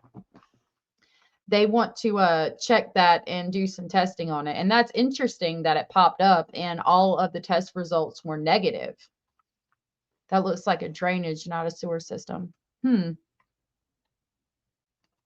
Got me thinking about drainage, manhole, septic. Oh, and Bobby binoculars. Bobby binoculars is something. You think her kids knew something? I don't know. It's a possibility. She could just be a Karen type person who was nosy and just trying to get all up in the drama, or maybe they had something to do with it. I think she's just nosy and trying to be in the drama, but all right. Interpretation. While the Schiff's reagent test yielded negative results for aldehydes, the discovery of the substance consistent in appearance with adipocere introduces the possibility that a burial and decomposition event may have occurred in the area. However, due to the lack of confirmatory chemical analysis and the inconclusive results of the soil testing, the presence of human decomposition could not be verified. Therefore, excavation is not recommended at this time. So what he's saying is, while it's weird, this waxy substance is in the test tube, nothing indicated that there was any kind of decomposition or remains in the area. So they did not excavate. Maybe they should. I mean, but you got to keep in mind, all of that stuff costs a shit ton of money. And if it's not indicative that there's going to be a result. He continues, nonetheless, the findings warrant further investigation. Additional testing and data collection, such as FTIR analysis of the waxy residue, soil chemistry profiling, and extended ground penetrating radar survey may provide evidence to support or refute the presence of human decomposition. These efforts could help inform whether a more invasive investigation is justified in the future. And I think I remember hearing something a long time ago about them taking the ground penetrating radar out there and looking, and nothing was found. Cadaver dogs can smell decomposition all the way back to the Civil War. That's insane. I've never heard that. Ew. What the hell, Tom? Ugh. Brother, ugh. What's that? What's that, brother?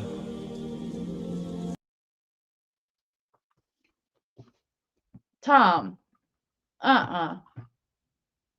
Stop it. All right, Mansard Creek. Search commenced immediately outside the mouth of Mansard Creek. Upon entering Mansard Creek by boat, the boat traveled along the river left to east, continuing upstream toward the train bridge, and returned along the river right to west toward the mouth. Canine Sven did not demonstrate any changes of behavior that would indicate the presence of human decomposition odor until traveling up the river to the right. Canine Sven demonstrated a change in behavior consistent with the detection of human decomposition odor, and they marked the GPS coordinates. A trail leading into the water was observed in the proximity near the area of interest. The boat was driven back upstream toward the tree, completely in the water, about 10 meters upstream of the marked tire. Canine Sven was observed going in and out of odor consistent with previous pass. A third pass was made to another tree completely in the river on the opposite side of the river to the left, and Canine Sven demonstrated consistent change in behavior.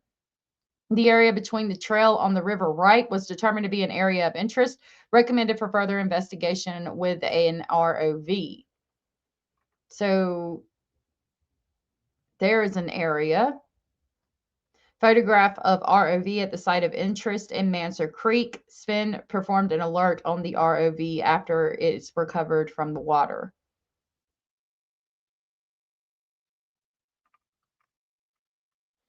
And then here, a trail leading from the embankment into the creek provides a landmark for the location of interest in Mansard Creek. You see the trail right there going directly into the water?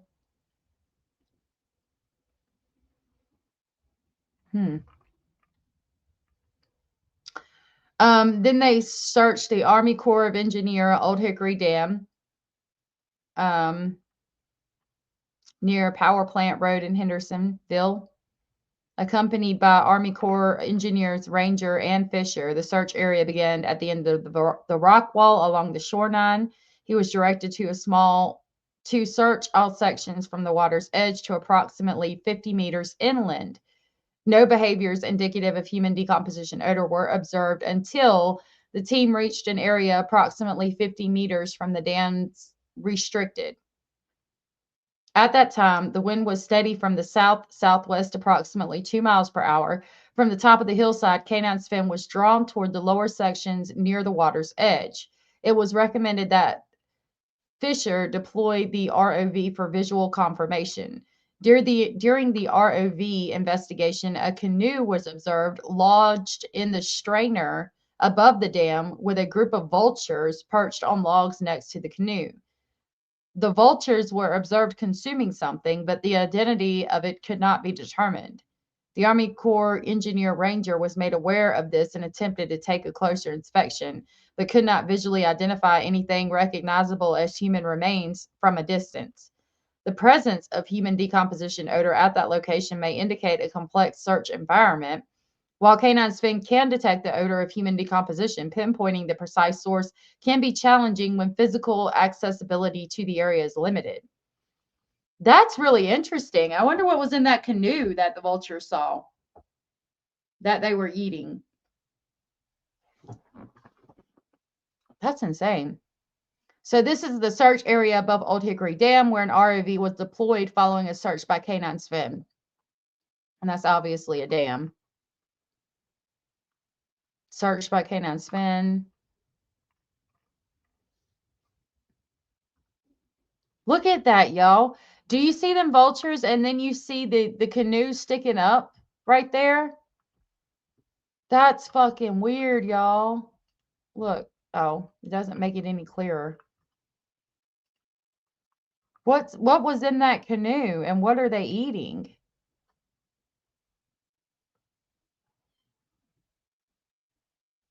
I hope they figured that out. So they searched on the west side of Old Hickory Dam. We're going to kind of skim through it. K9 Rambo was deployed from the parking area near the boat ramp and proceeded down the ramp to the shoreline. The K9 entered the water and actively searched along the land-water interface, working approximately 20 meters along the shoreline while searching for the odor of human decomp. Once the team was no longer able to traverse the shoreline on foot due to challenging terrain, they turned around and continued to search along the section of shoreline located between the beach and the rocky hillside, conducting a loose line search method. Upon returning to the land, K9 Rambo and Handler continued to search along the perimeter of the parking area where the storm debris had been deposited, either through natural water flow or mechanical displacement.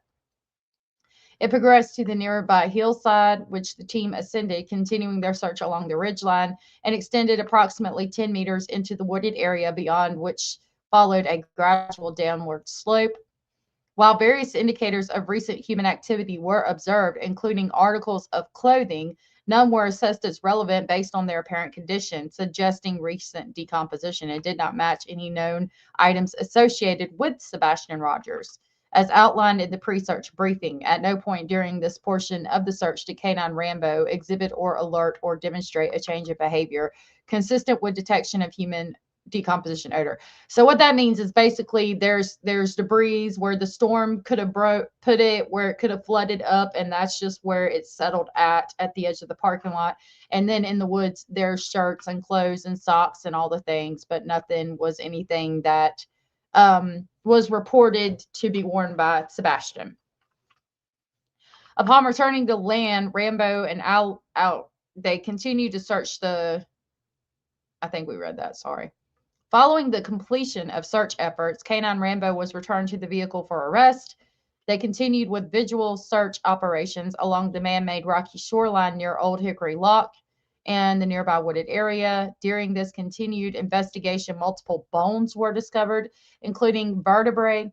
Each specimen was carefully examined in the field to assess potential human origin.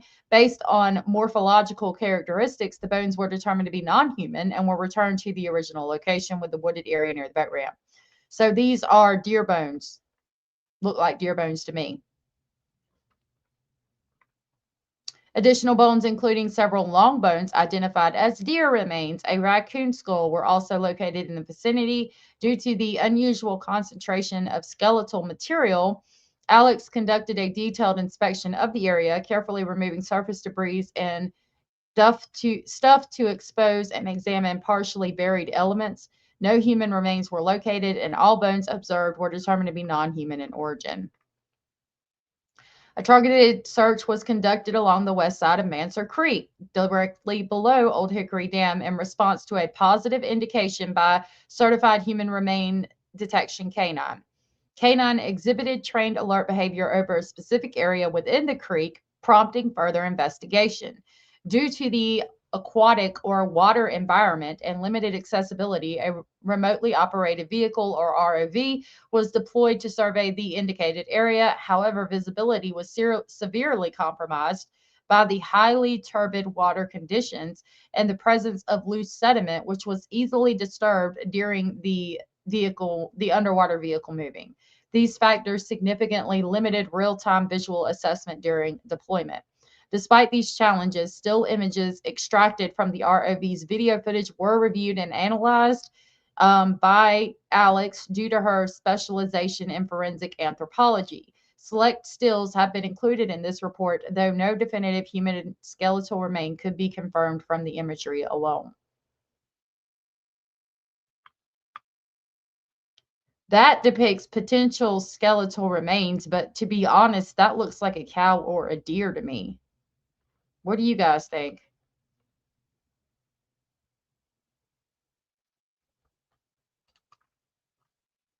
You think Army Corps engineers would run a drone out there to that canoe? Right, that shit was crazy. What the fuck was in the canoe? I need to know. That does look like, but it looks way too big to be human to me. There it is close up. I mean, it does look like a rib cage, right? But that looks way too big to be human.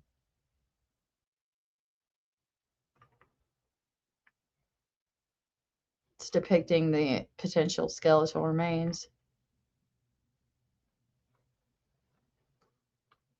That could be a stick. Depicting potential skeletal remains on the bottom left corner of the image outlined in red. How do we know the difference between a stick? Because, I mean, it even sticks out right there. That looks like a stick to me.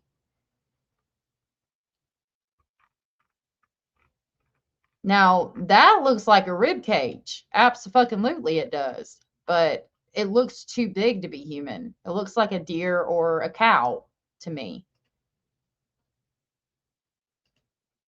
There's another picture that did look like a human skull. This one, I think that's the backbone of a deer. If you're talking about one you saw that I haven't got to yet.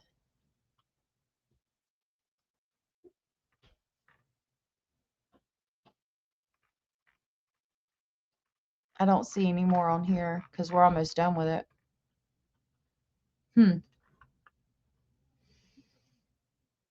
Yeah, that's true, Lorianne. Our eyes see what we want to see, and that is basic psychology. That right there, maybe a skull, but it could be a rock. I mean, I don't know what else that would be, though, other than a rib cage of some sort.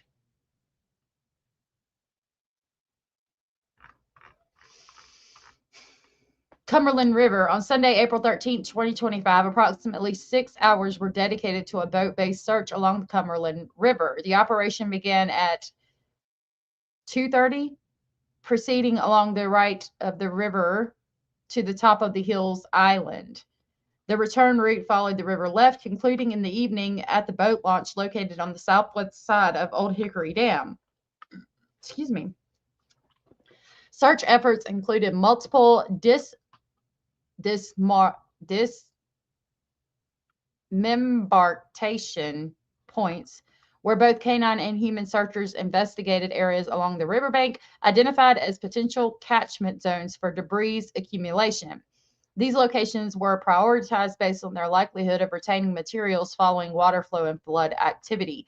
So basically, they identified areas where, like, the river flows and a lot of stuff will catch in that area.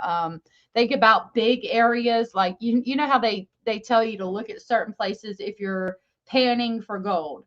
You want to look at areas where the river flows and rocks are positioned in a way to catch stuff. And that's the area that you want to get a scoop of dirt and try to pan, right? Well, think about those in a bigger area, right? Like a bigger one. And that could catch a body underwater or something big underwater where big stuff accumulates. That's the areas they're saying they were searching. The water was lower in Crabtree's drone video. See, I haven't watched much of Crabtree's stuff.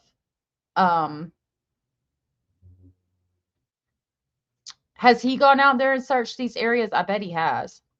Could be bones of a small boat. You think so? The wood? Yeah, maybe. I didn't even think about that. You're absolutely right. It could be the wood from a small boat, and that's the like the boat is flipped over, like this backside still has the wood on it, and these are wood planks where they made the boat. That you're absolutely right. It could be.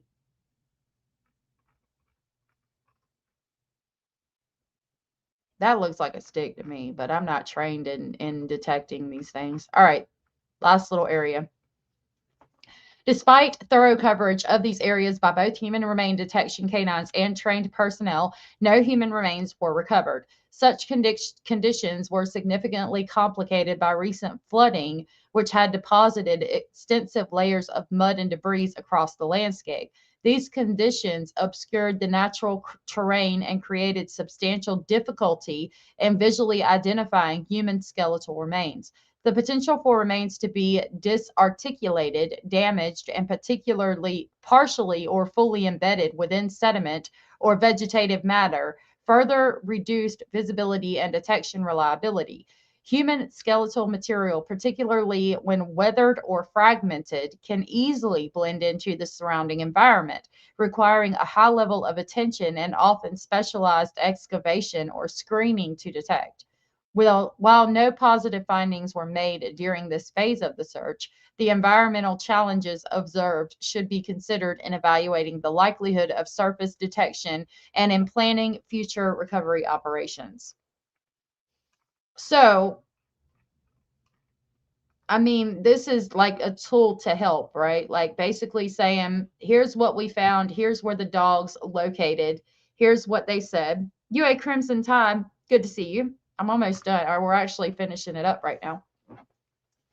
What he's saying is basically, this is what I paid for, this is what I did, here is where the dog's located, here is what the soil test said, here are our areas of interest that we tried to search, and we did search to the best of our ability, and while there was nothing conclusive located, these are some points of interest or places that could be searched better or more thoroughly searched that could provide a positive result down the road in the future.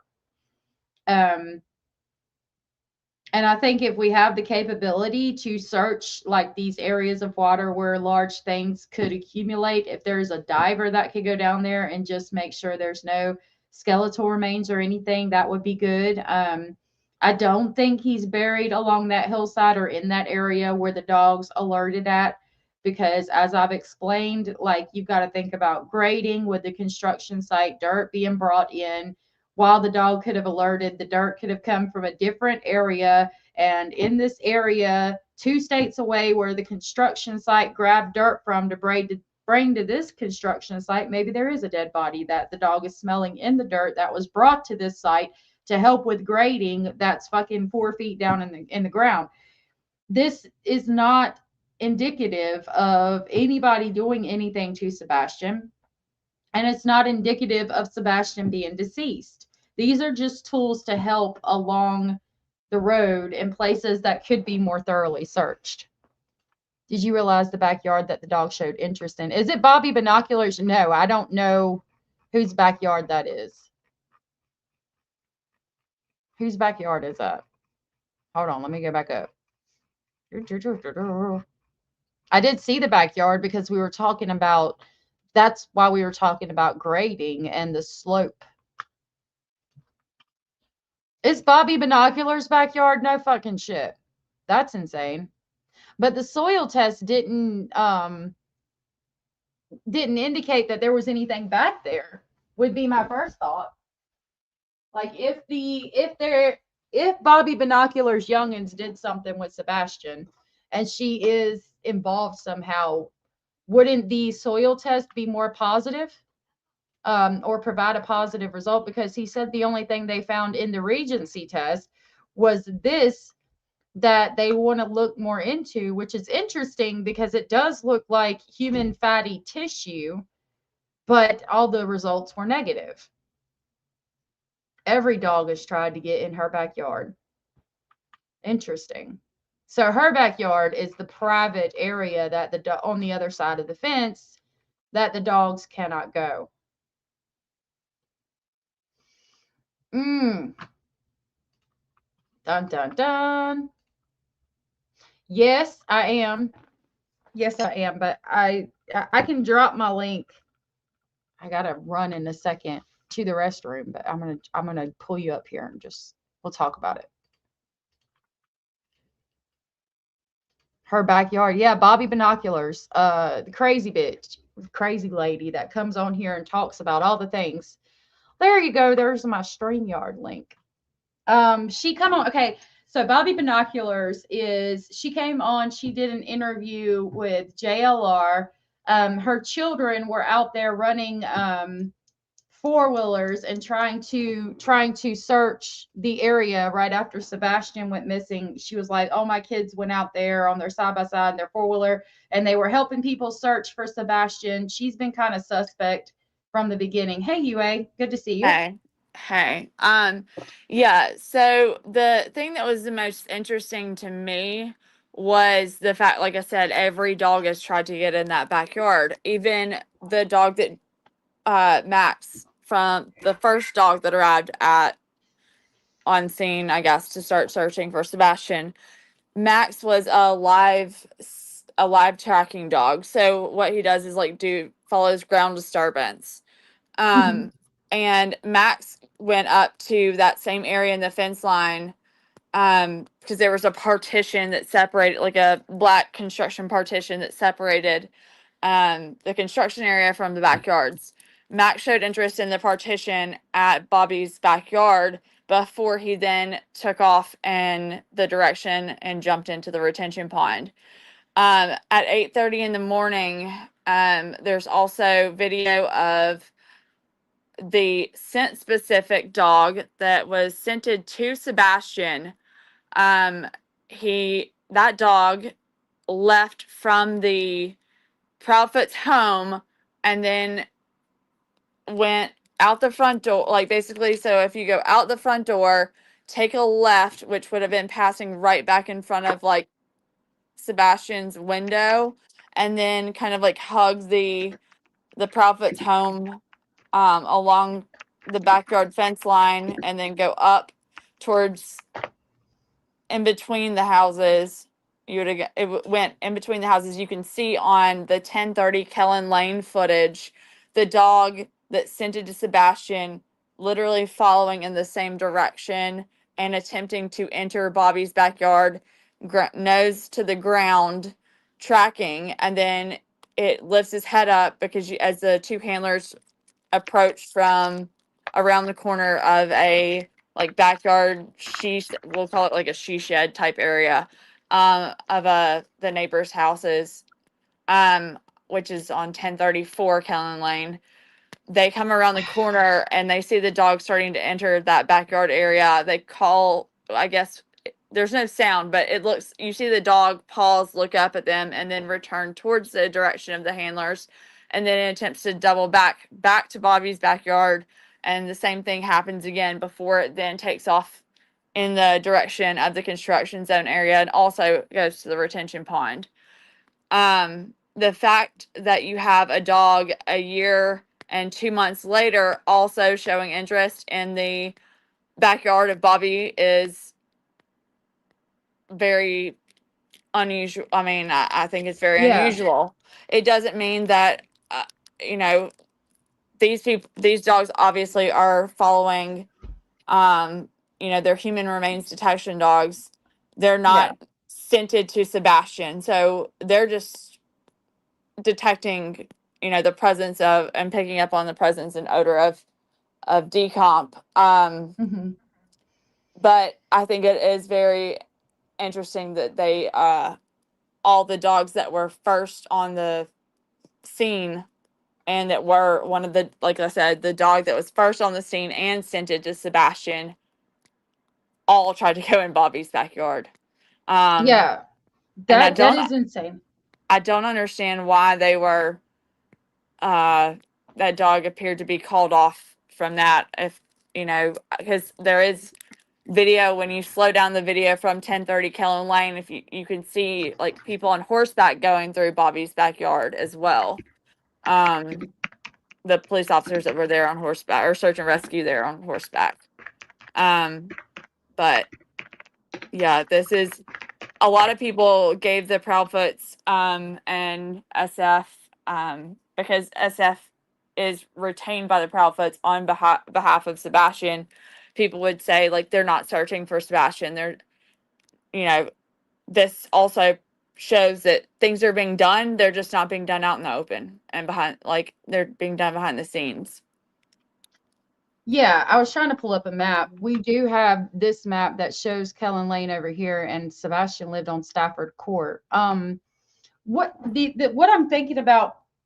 Thank you so much, Hannah. That was so very sweet and supportive of you, and I really appreciate it for the swear bell contribution.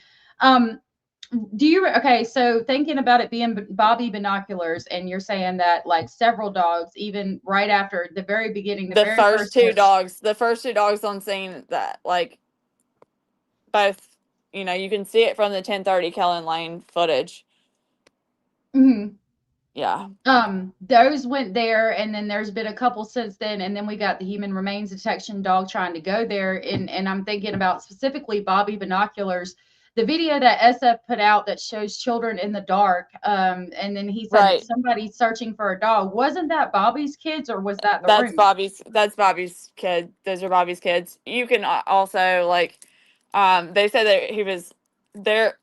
It took several days for a response as to what was being what like an explanation of what was occurring in that video, and their explanation was that he was searching for the cat. Okay. See, it's very concerning, because if we think about all of these dogs located in her backyard, and then she talks about Sebastian wanting to find friends, the theory is that Bobby's kids could have done something and then immediately came out and been like, "I'll help you search," because they are Right. trying to cover up what they've done, and then you have And all of these also things get that are leading up. information as to what is being, they're also, trying to get information as to what law enforcement, at least in my opinion, I think what they were trying to do is keep tabs on what law enforcement was doing in the search for Sebastian. And while appearing helpful, so as to throw off any suspicions That's insane. they could be involved. The thing that's also very interesting that most people don't realize is that because you had so many searchers from across the state and so many agencies that were involved, you had the command center, and people were being kicked out of the command center, right? We knew that shit. We're being kicked out of the command center. We know Seth was, and we know that other people went up to the command center. What I think is really interesting is that at the command center, to make it easy for searchers, what they had, it was a QR code that you could scan. And what it allowed them to do was have access to the official search map on Caltopo. Uh-huh. On that search map, you were able to see and access what areas had been searched, because you can mark, like you can drop pins in time, like the time that things were found, what you found, etc. But it also had showed areas that were gridded off to be searched, like grid searched by law enforcement. Now, typically you have what is grid searching is a lot more, you're not typically grid searching during a investigation that are like where you're trying to find a live child that early on. You're doing like ground search, like more expensive, like Right. ground type searching, because you're expecting to find a somebody child that that's can alive. respond back to you and that's alive. Right. Yeah. So the fact that they were grid searching was very interesting to me. And the areas that they were attempting to grid search were also extremely interesting, because they both tied back, in my opinion, to They can To both the be tied, public. I think. Yeah. And then one I'm gonna FOIA because there was what I initially dismissed as a wild tip. Or like I thought this is just wild. It came in at 9:42 on the dispatch audio. And it was a person in a all black, sandy blonde hair, reflective jacket with That was in the a woods. bag or rag over their head off of Hogan's Branch Road. I remember the one in the woods, but not that Well, one. I have those sound clips. But what was immediately interesting to me was I can play it. Hold on, I think you'll be able to hear it. But what was really to me was the fact that what this officer said in the non-abbreviated version of this. And hold on one second, I'll get to it. Okay. Because that shit, sorry, my bad. I'm trying to do it, make sure it's on have you on a speaker, but I'm trying to connect it to my other device so that you can Okay. hear what I'm about to play. I'm trying to do it. Why is this doing it? Hold on one second. Okay. So yeah, Mrs. North, we have that video of Bobby's twins, and I think I think there was three, but I could be wrong. Playing outside that night, and then SF put video of that, and then when they were asked about why they were outside that night, they said they were looking for a cat or a dog or something. It's always been weird. He dropped that video on his X. I'm sure I could find it. I'll look briefly real quick, but it was way back. Oh, she's getting that.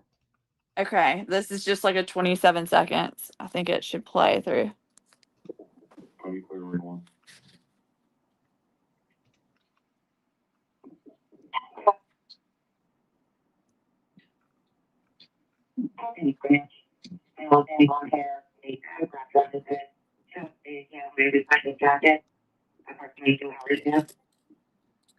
So, 216, yes, guys can respond to that.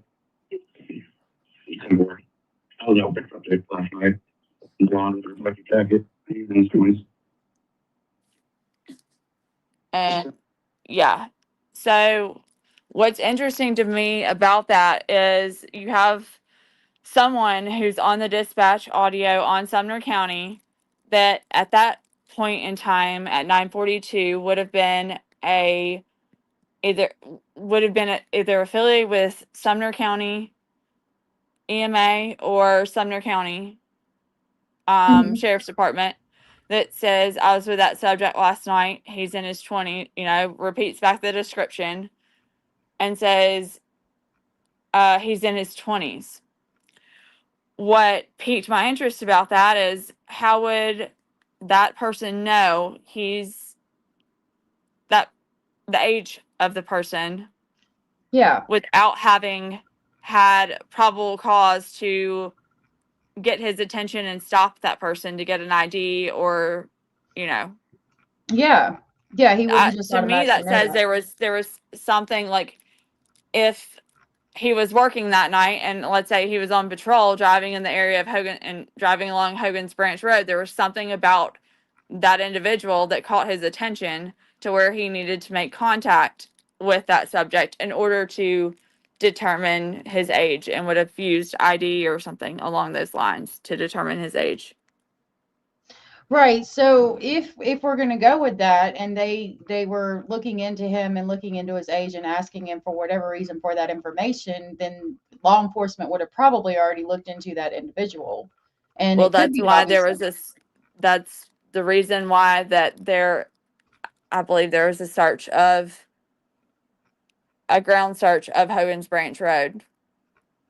However, you have to have, with having access to the search maps, right? You are able to, one of the things it's great in terms of convenience, but it also lets if you have someone with nefarious intentions that is able to access search maps to see what areas are left to be searched, they can then go and have the opportunity to move things around. Yeah, but if the police found anything, would they? Well, I mean, I don't know. It begs the question. One of the things I found that's very interesting to me is there's a certain county commissioner that I've never seen on any missing persons investigation or even a murder case, where you have a county commissioner that has been to every vigil, been to every, was at the infamous church summoning of Samael type, Yeah. thing, that is active still in the Facebook groups talking about Sebastian. It's very odd to me. Like, I get having concern, but I've never seen it done from their official Facebook page, if that makes sense. Are you talking? Okay. Don Schmidt is his name. His name's Don Schmidt. He's a Sumner County.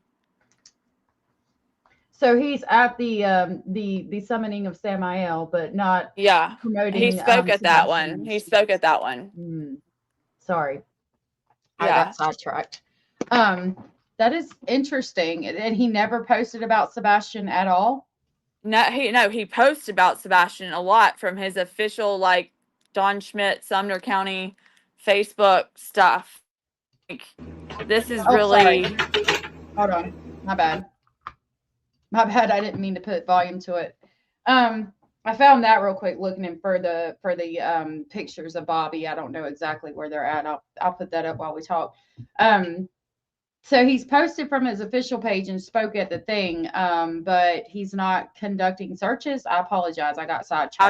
I've never seen him search. I don't know that he's ever searched. I think that he's just attended all of the vigils and, spoke at the summoning of Samael and posted about it in some of the Facebook groups. Most notably the one that was originally started by Bobby and her son's and the eldest son's girlfriend, the day following Sebastian being missing. Yeah, it's really weird how they got right into it. And what the girlfriend got asked by somebody, I think it was Chris, if she knew where he was, and got real defensive or something in the back of the car. I remember hearing about something about that too. Yeah, that was when they were driving past. They had seen allegedly, Bobby claims that they saw two individuals, one of them wearing like nighttime vision goggles, walk in the neighborhood, and they had never seen that person before. So they got in her oldest son's Jeep. Autumn was in the back. Autumn being the girlfriend that attended Beach High School and spoke at the gave the FFA award certificate out. And so they drove by Katie and Chris's house 3 times, and there was like a confrontation where Chris approached the Jeep. But what was really interesting to me too was, and I didn't pick up on this, but there was a house that had, I think it's the same house that the footage comes from about the person taking out the trash. And Bobby had talked about this too, like a silhouette being seen looking out in a window that night that Sebastian went missing. In Sebastian's house. Like, I think it would have been maybe the dining room area or whatever. Like, it was a front room, not Sebastian's actual room, peering out the window. And the son had questions about how that could have been caught on camera. And Bobby was explaining to him, like, the camera angles and how that could have caught it. Like, and I'm like, why is he wondering how that would have been caught, like, could have been caught on camera? Yeah. It just was very odd. Like, and then another thing that stood out to me was Bobby told a story about, I think it was Thursday as well, that her son was on the back porch and with a girl, Autumn, and there was a light in the woods, and they didn't know what to do. So they called her to ask her what to do, and she advised them to call the number on the flyer, missing persons flyer. And I'm like, you know, Why would you now call that we have all 911? these lights going on, like that are being observed in the area of what I believe is the retention pond in the cemetery, and you have her talking about someone, her son's her son again witnessing with the girlfriend a light in the woods, and you have a missing child in your neighborhood, why wouldn't you just call 911 or Yeah. your Sumner County Dispatch automatically? Why are you calling your mom to ask her what you should do? Yeah, that's fucking weird. Yeah, there's a lot of weird stuff. Yeah, I haven't dug into it as much as a lot of people have. Bobby Binoculars has always been weird, but I've never known all of this. Like, yeah, and I lived in an area in North Carolina. It was like 10 acres. If I saw lights in the woods, I went out there to see what the fuck was going on. I don't know. It's just weird though when there's a missing kid and like, why wouldn't you call 911 unless your mom said, look, if something happens or you see something, you need to call me. Don't call 911. And so they called What her. is she gonna do?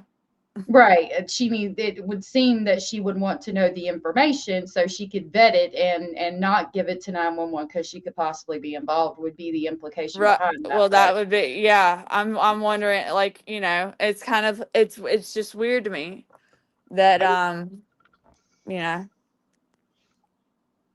it's very interesting. And then, like you said, her kids were out there. Her husband was actually out there too, as well. Late in the dispatch audio, you can hear where they approached, and it was one of her sons and the husband that were found. It's very weird that she keeps popping up in everything. Oh, she's been behind the scenes and everything. That's insane. Yeah, she's been the source for a lot of stuff. She also has an alt too that she uses on Facebook. And you could see her, like, if you go back and revisit old live streams, I've just pay attention to what that person was saying back then. I'll definitely write it down and look into it. I'm gonna write her down as Bobby Binoculars, but And if you also, she's the one that gave Nick Barris the flashlight video. oh really? Yeah. I didn't know that. If you have, I mean, I think, I think I had Michelle play it, or Granny played it on hers the other day, but she actually, her alt's name, what I believe is her alt's name, based off of just being, obvious things that I've been able to see, is Brittany. And there was a call-in to Nick Barras on March the 7th. Nick Barras would do this, or does this show, and he was talking about Sebastian's case. And to me, the voice sounds exactly like little old my dear friend Bobby Binoculars. And she's talking about the lights and the parents, Yeah. And Nick Barras says something very interesting about lights and flashlights. And then, what do you know, in his inbox, there's a video of lights and flashlights. Like, Yeah. I can send you that. What's your email? I can email you the video if you want to play it. I think it would be really interesting to get, because we've been on different sides of this case, I think, in terms of, and I don't think there should be any sides. It should just be Sebastian. It's like the side of what's right. And yeah. I don't think that Seth is involved, and I don't think I don't that think Chris's any of the baby's parents involved. are involved. I don't think any Yeah. of the parents are involved, to be honest. Yeah, I don't either. I think he was lured out. Yep, me too. And I've always And felt that way. that's been my initial feeling from the jump, but I've always tried to make sure that I follow the evidence and the facts. And I know people are, you know, like, oh, you've focused on this or focused on that, but it appears that way, or it may appear that way, but it's actually quite the opposite. Because Yeah. I usually will tell people, I want you to play devil's advocate because I was a philosophy major. Like, you've got to know, in order for, and I went to law school for a while, so in order for you to be successful, you've got to be able to know your opponent's argument and be able to argue it better than they can. Right. What is your email? And I'll send you this little video. So that It's way. allegedly speculating at gmail.com, just like my name is. Okay. While you do that, I'm going to play this segment for just Yeah. a second so I can run to the Sure. restroom. Sure. And so this is back a while ago. This is going to be Nick Barris talking about the video. Okay. We Lord begin have with a mercy. surprising development in the search for 15-year-old Sebastian Rogers, who's been missing for 18 days.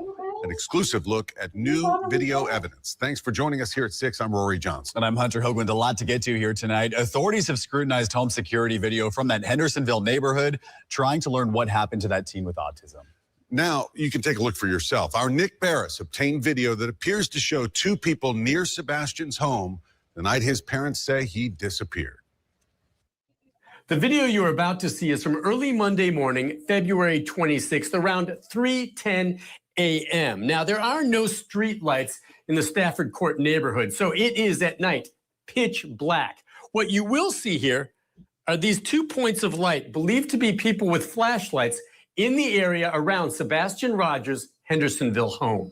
It is believed Sebastian left his home barefoot and with a flashlight sometime overnight. Since his disappearance, authorities have reviewed security video from homes in the neighborhood looking for clues. We have had several clips that have come in. And this one is getting the most attention, showing signs of activity around Sebastian's home the night he disappeared. You see 2 light sources, which we've circled to help you follow. For point of reference, the security camera was pointed toward the back of Sebastian's home in a common area. In the video, you see subject 1 with a light source in the lower right-hand corner. Then you see subject 2 briefly appear and move toward the first before that light source is covered or obscured by bushes. Subject 1, a few seconds later, then moves out of frame. Then subject 2 reappears and follows subject 1 off screen. It's a short time later and it's very vague, but then you see one of the subjects moving quickly back through the common area. And that is it. I know there's not much to see here. You certainly cannot identify anyone, but those close to the investigation tell me the mere fact that there is now evidence that someone is in the area around Sebastian's home is significant. This video shows suspicious activity in the immediate area the night Sebastian disappeared. Could one of these subjects have been Sebastian? Did he meet and leave with someone? Sebastian's father says his son would not go with a stranger. It's up in the air for me because I don't think he would get into a vehicle with somebody unless he knew them. So what exactly? I don't think he got into a vehicle. I think he was lured out. I apologize about that. My daughter fell down the steps. Oh, you're fine. I'm checking my Gmail now. Keep in mind, too, that this is a call-in show, and so, but pay attention to words that are used and the verbiage and language, because that's something that's also a tell. Okay. I don't have it yet. You sent it to allegedly speculating at gmail.com. Let me see. I used it sending like a mail drop, but let's see. I'm going to type it in chat.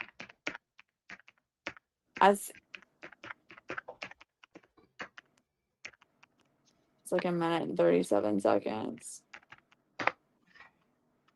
The last ones I got are the ones from Lori. Yeah, let me see if I can do it with. Oh, nope. Not that. Did it get it or no? Oh, hold on. I handed him a beer instead of don't you. I'm going to try it sending attachment and try it sending also as sending. I don't have it yet. I'm going to close out of it and try to reload it. I'll play this while we continue to try to get it. Okay, hold on. Exactly are we seeing here? I know investigators are doing what they can to try enhancing the video for any more clues. For now, this video is now part of the Sebastian Rogers missing person file, and I'm told it could become more significant depending on where the ongoing investigation leads. We'll be following that. Nick Barris, News Channel 5. Can you bring it up? Like, because you might be able to bring it up in the studio here. Do you know how bad I don't even know how to do that. Like, but I can, let's see. You see a present or it should say present, and you might be able to bring it up. I don't see, I'm on my phone, so I don't You don't know see if it. that makes a difference. Oh, wait a minute. I might have it now. I tried sending it several different ways.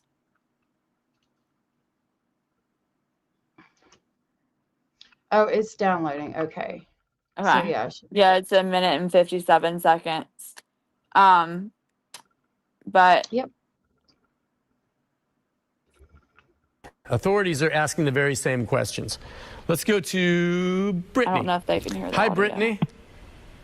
Hey, Nick. Well, they should a lot of questions like how are they? I just feel like they're just using the fight as a cover-up, and I hope that I'm wrong and that this is, just it's gonna be a miracle and he's gonna show up. Okay, this is sounds like Bobby Binoculars. That's what she's pointing out. This person is saying they're Brittany, but it sounds like Bobby Binoculars. Yes, I am the keeper of the beverages in the house. Okay, I started it over. So this is allegedly, could possibly be Bobby Binoculars. It sounds like her to me. I'd have to pull up the video on JLR to let you hear her voice. So I'll try to do that after we listen to this so we can compare the two. And trust me, authorities are asking the very same questions. Let's go to Brittany. Hi, Brittany. Hey, Nick.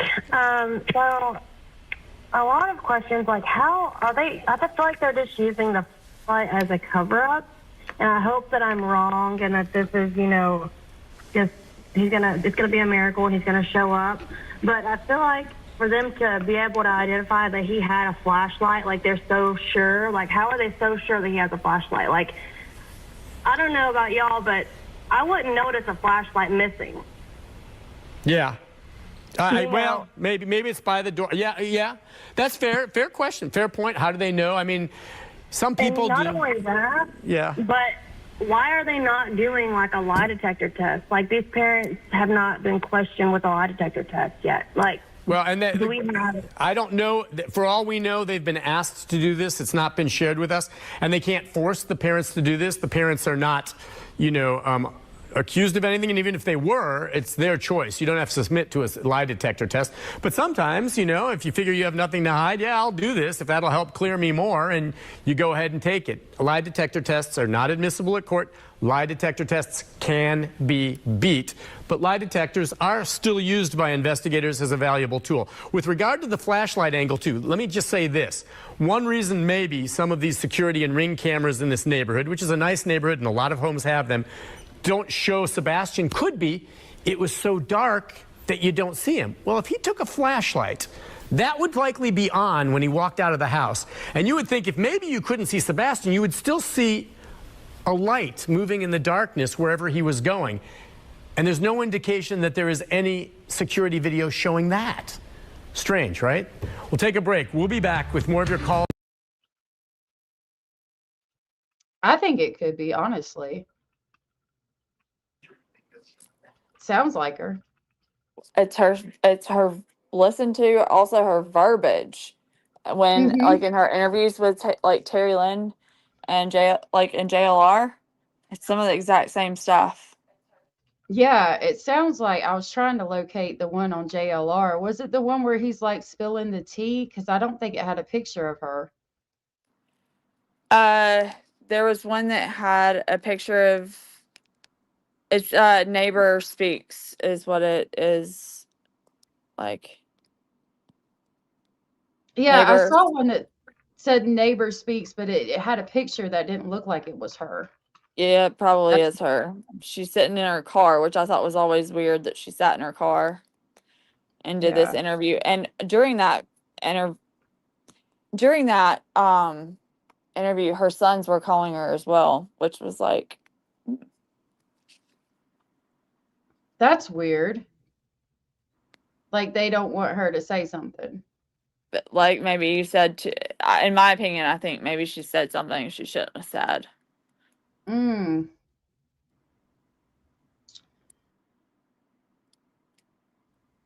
I don't like that woman. She's sus. She's definitely sus. I don't know if she did anything, but she's definitely sus. And to correct like the common area, that camera doesn't face like where most people think it faces. It doesn't face like the common area. It actually looks back up like Stafford Court. It's mainly to keep an eye on that person's like vehicles and his boat, but Yeah. Oh, yep, there she is. Okay. You were right. I was wrong. Of the Sebastian Rogers case. So this is her. She created a post, I want to say around, I want to say 7:30 maybe ish, 7:30 that morning, Monday morning, simply just saying, my son is missing, and kind of commented on a little bit about him. Like, I think she made the comment about how tall he was, and that he was autistic and he was missing. Please check your cameras. It was just like a 2-liner, just real quick. Okay, so let's listen to that right beside this. Hold on. Authorities are asking the very same questions. Let's go to Brittany. Hi, Brittany. Hey, Nick. Well, a lot of questions like how are they? I feel like they're just using the flight as a cover-up, and I hope that I'm wrong and that this is, just it's gonna be a miracle and he's gonna show up. But I feel like for them to be able to identify that he had a flashlight, like they're so sure. Like, how are they so sure that he has a flashlight? Like, I don't know about y'all, but I wouldn't notice a flashlight missing. All right, let's go back to this. Maybe. Hold on.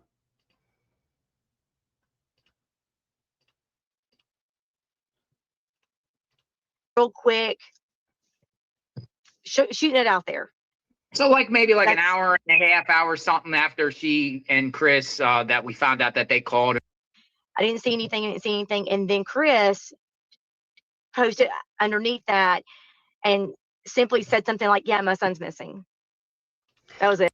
She doesn't use the word like this other person does, but it does sound very similar. Like it's all the impression that I got when she was on JLR. Like, keep in mind too, this is very different. Like, what's the date on the JLR video?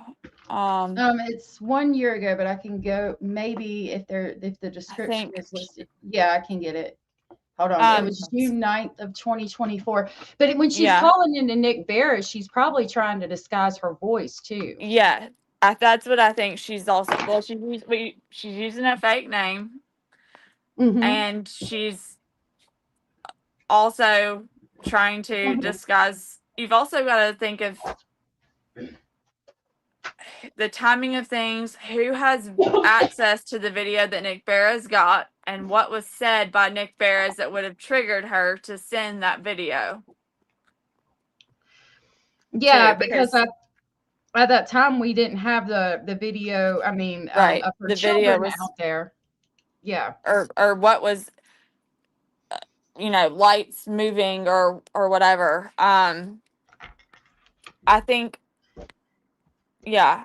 I mean, I think I think she's trying to disguise her voice because it is a local program that is watched by a lot of people, and she, doesn't, you can't call in as Bobby and be a female. Yeah. And, be talking about this Sebastian Rogers case and you are trying to not sound like yourself, because she has a very distinct, she's got very distinct voice, but what she doesn't change is her speech patterns and verbiage. Yeah. It's interesting. I wonder how she felt when that video came out showing her kids out there, and what exactly has she come out? Do you know of any interviews she did after that video came out?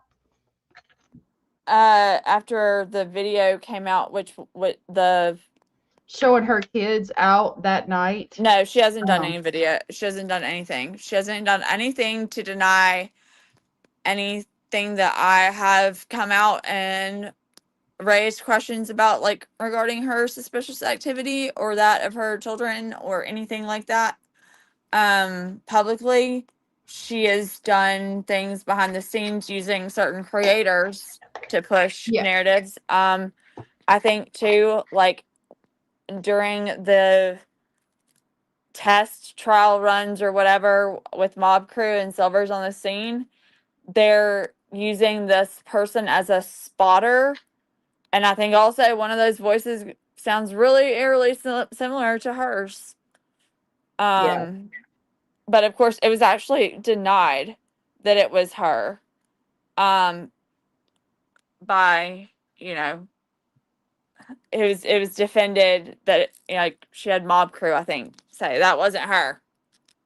Well, I'm not. I mean, his entire intro was in defense of Bobby now, you know. Oh, fuck that. I mean, we don't know, right? Like I've said, I genuinely think he was lured out of that house, be it by her children trying to be friends or by somebody online saying, you know, I've got this code, I've got this game, I'll give it to you real quick. Because he went outside with no shoes on. No, I mean, hold on, let me clear that up though.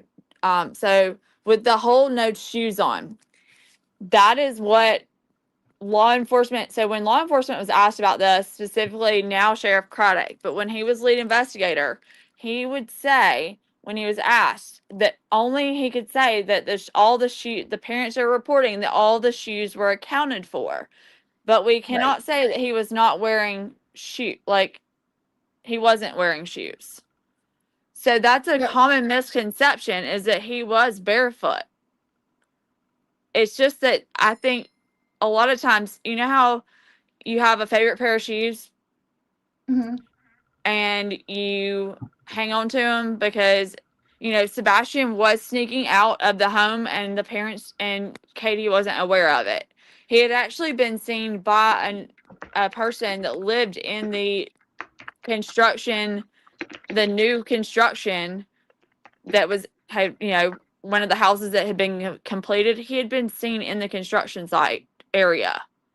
So, and if you saw that dirt, you know, that's like true, I call it Alabama dirt because I'm from Alabama, but, you know, it's true like dirt where if your mom is like, keeps a nice clean house and stuff and you're taking your shoes off at the door, he couldn't be showing up with that kind of dirt on his house. You know, his mom would be like, hey, where'd this come from? You know? Right.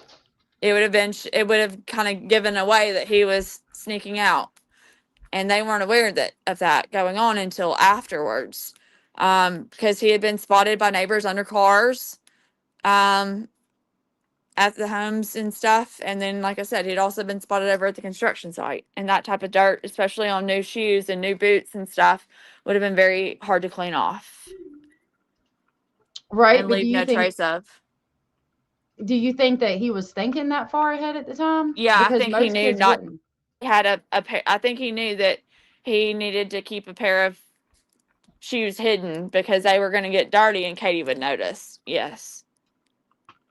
I don't know. He was only recently diagnosed. He wasn't diagnosed with autism that much, you know, like as early on. Had a later diagnosis. He had only been diagnosed with autism.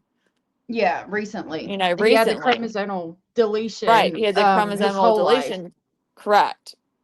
But the autism was a new thing. It's like a street over and a couple of streets back, Mrs. North.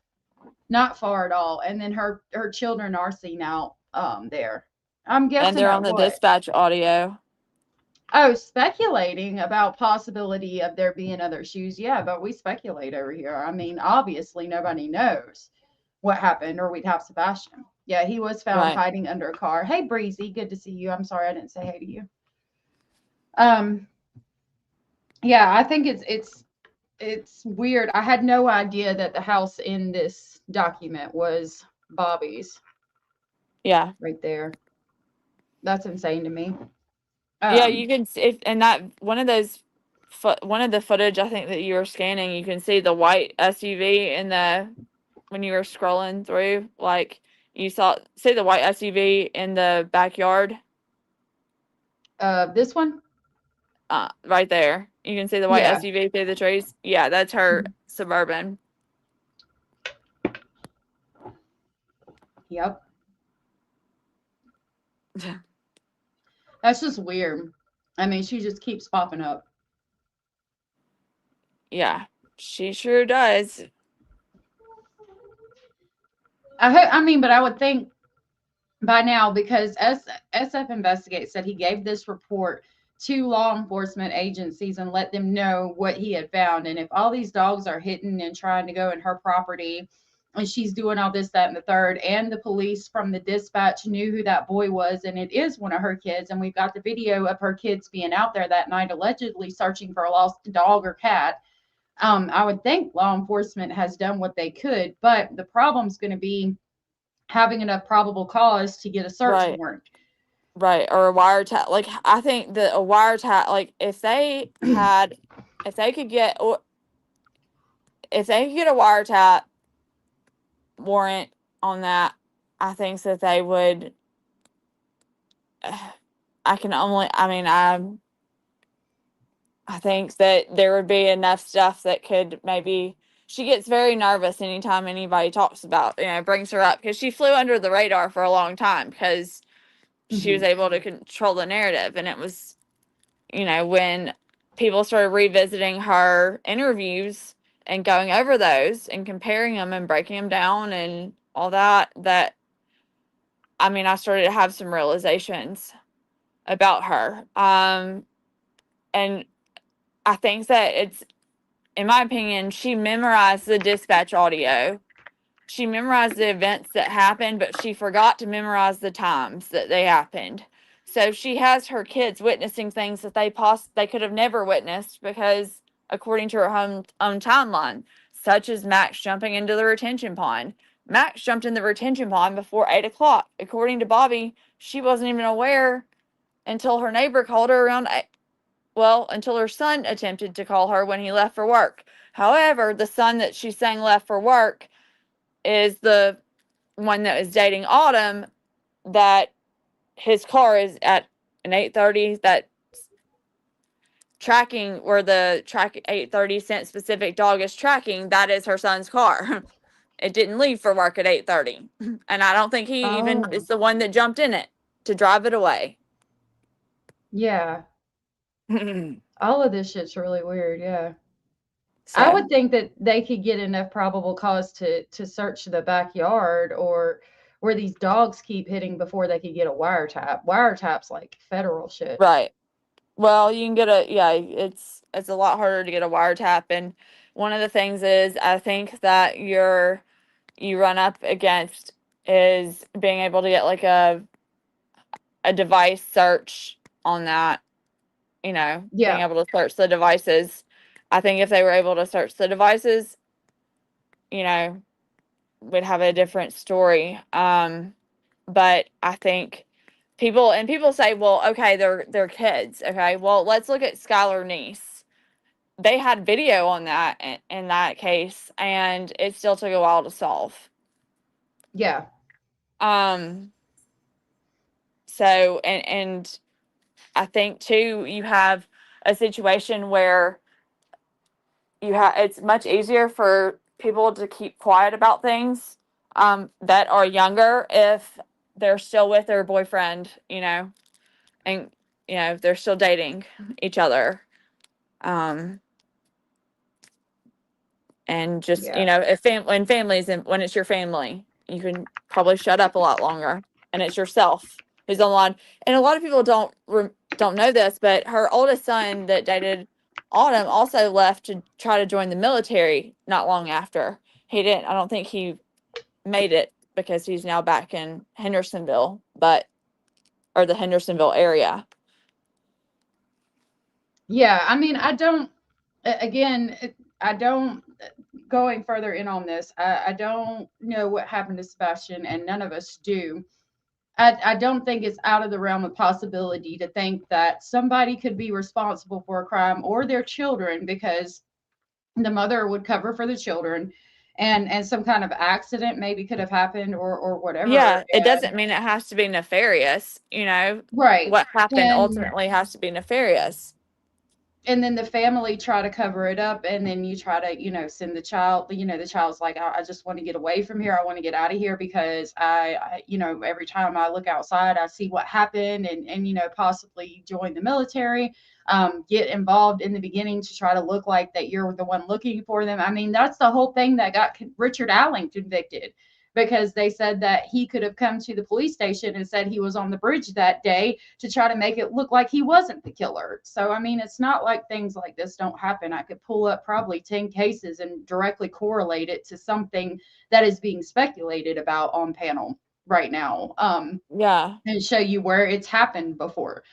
It is odd to me that she keeps popping up, and then she doesn't say anything after her kids are found to be outside that night. And the road was close enough. Sebastian did want friends, and it's entirely possible that he went outside and some kind of horrific accident happened, and these children, like children do, freaked out and did, try to cover it up or whatever. And Right. in that time frame, you don't have enough time to really think about what's going on. If you're talking about 2 or 3 in the morning, and then everybody's starting to look at 6 o'clock, that's not a lot of time Right. to. The construction people are going to be out there at 6, bright and early. Right. And I'm not blaming anybody. We're just speculating. I'm not.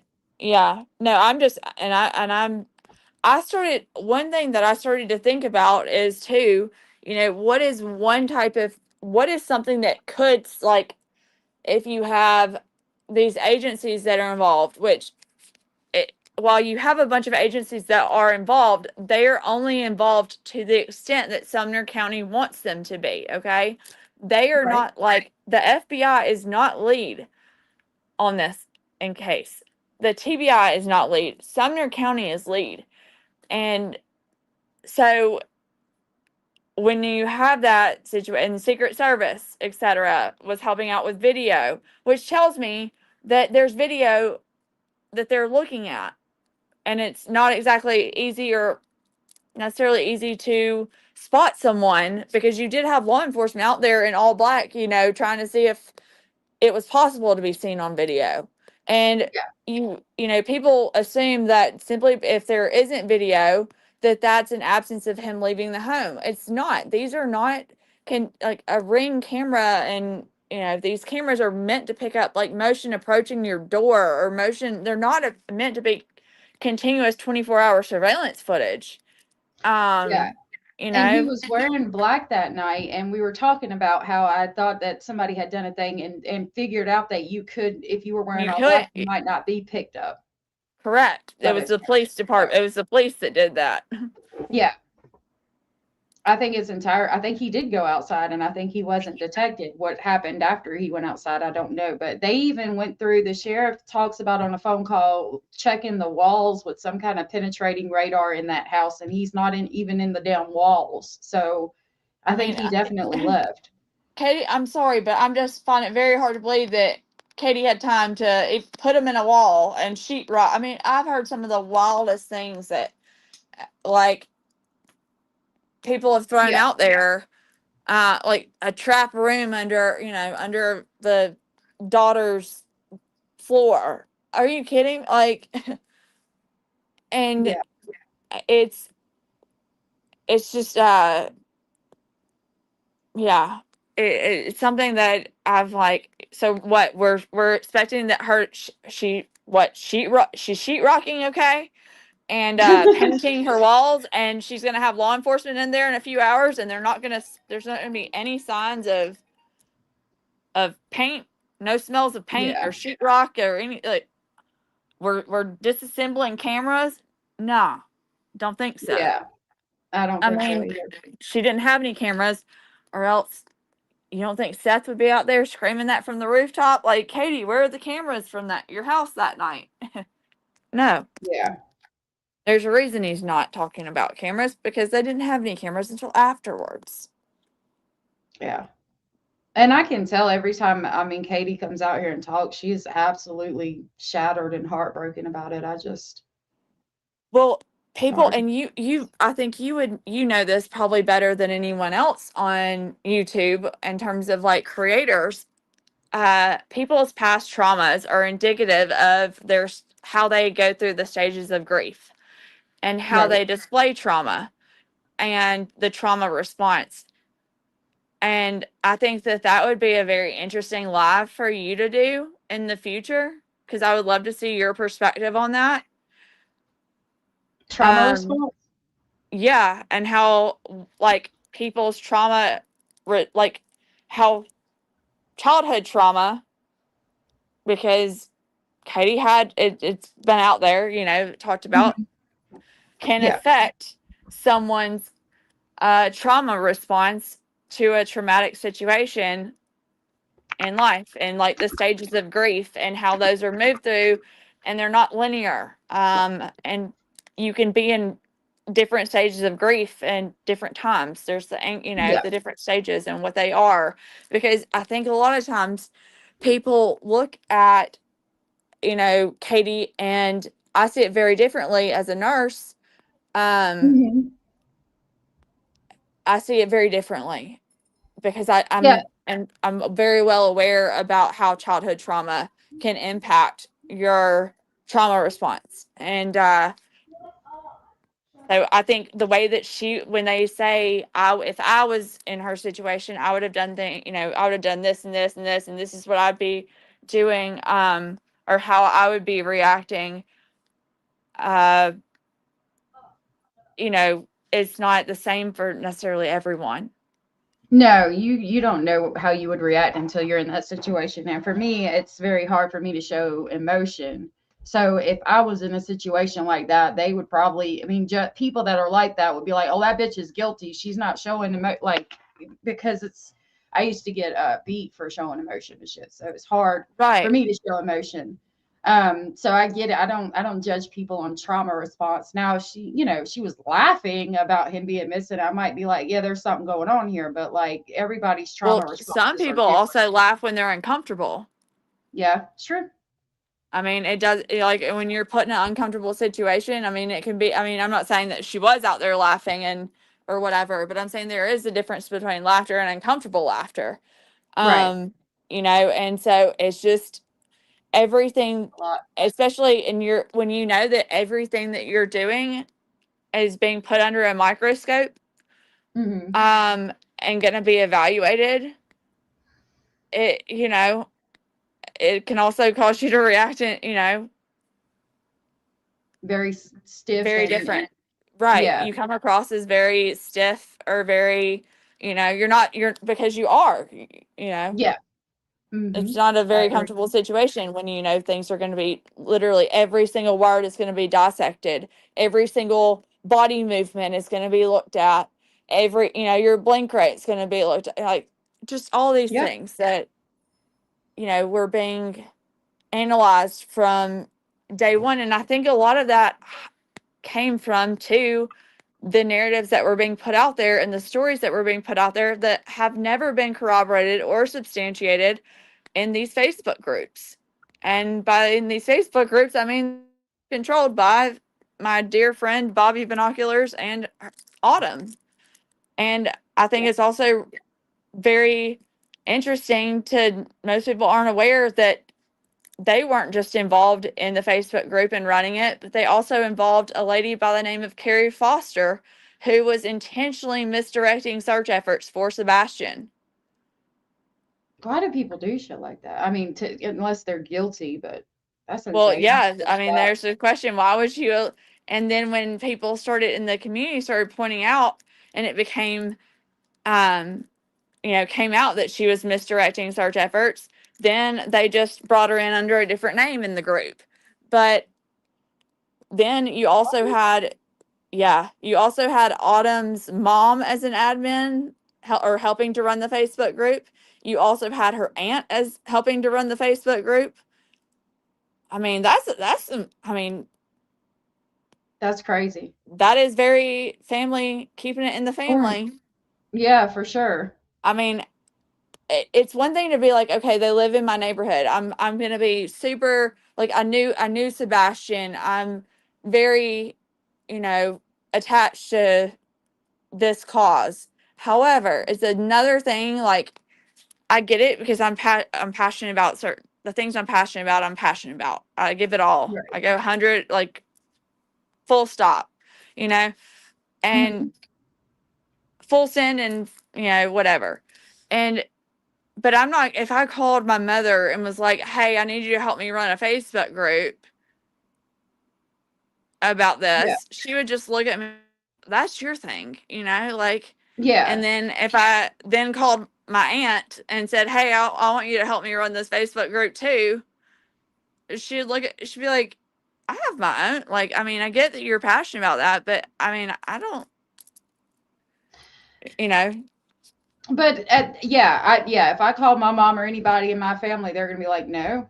I mean, I wouldn't be in a Facebook group anyway. But it is odd the whole family's involved unless you've got, you know how those families are that are like they'll call everybody and like, girl, you won't believe what I just saw the neighbor doing. He was out there and he smacked the shit out of his wife. And then they'll hang up and they'll call the aunt, girl, you don't believe what I just fucking saw. And like, so maybe they're a family like that, but it is definitely odd that somebody's if you are so passionate about these things and somebody's directly misleading the search efforts and you bring them back under an alt, that's weird. And that would be more concerning to me because why the fuck would you do that unless you're trying to keep people from finding something?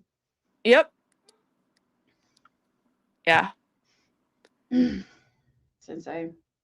Yeah. It is very, it's just something to think about too. And I also thought about like, what is something that could not be tracked? And that is in-person communication, like it doesn't leave a trail. So if you have an opportunity to interact with someone at school, let's say, like, that's something that law enforcement isn't going to be able to, like, you can have the best experts reviewing it and they're not going to find any evidence of that.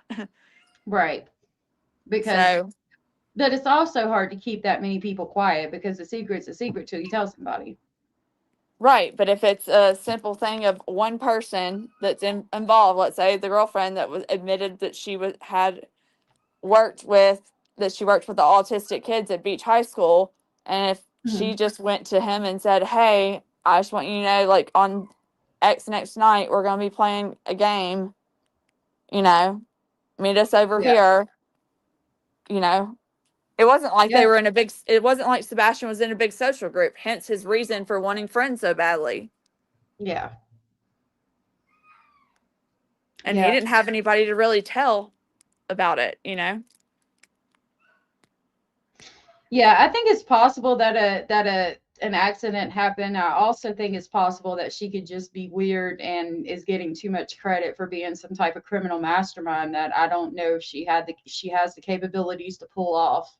I mean, I could see it both ways too. I could see people thinking that Chris and Katie did something. I could see people thinking that Seth did something, and I can also see it that I don't, like me myself, I don't think that they did anything. With this case, because there's just so much in it and involved, there's no answer until he's found. I mean, we could go off in a multitude of directions. Right. I think that the thing is important to realize is that doesn't have to always just be, sometimes the answer isn't the obvious one.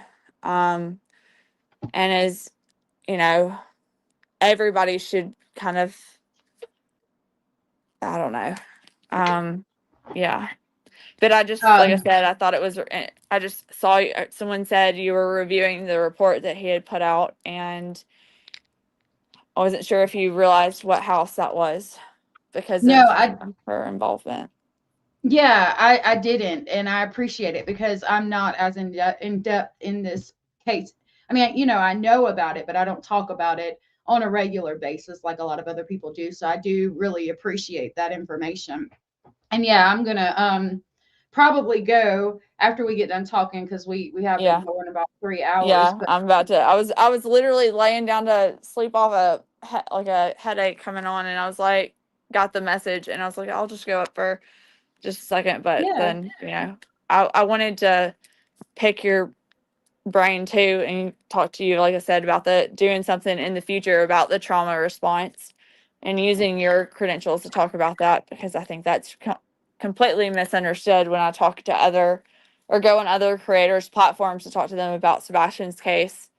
And yeah, it applies more than just Katie, it yeah, applies to everybody, in yeah. evaluating cases and doing it from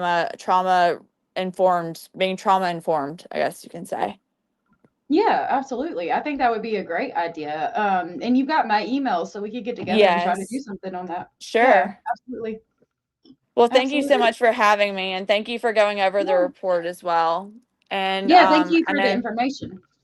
I'll be actually this week going to search for Sebastian later this week. So Awesome. hopefully there's something that we can find out and continue to move in the right direction.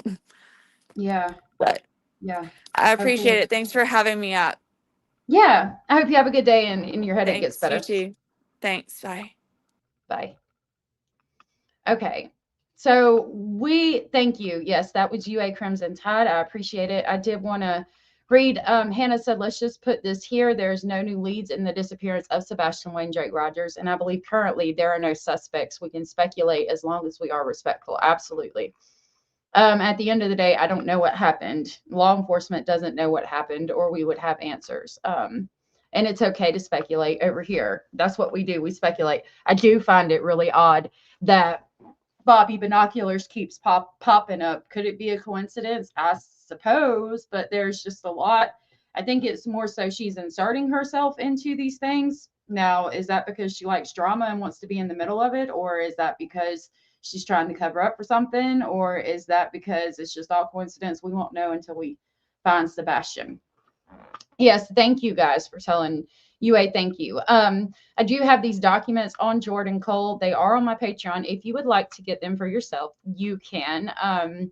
We will discuss that not tomorrow, Monday, because I won't be here tomorrow. I've got a lot of work around the house to do.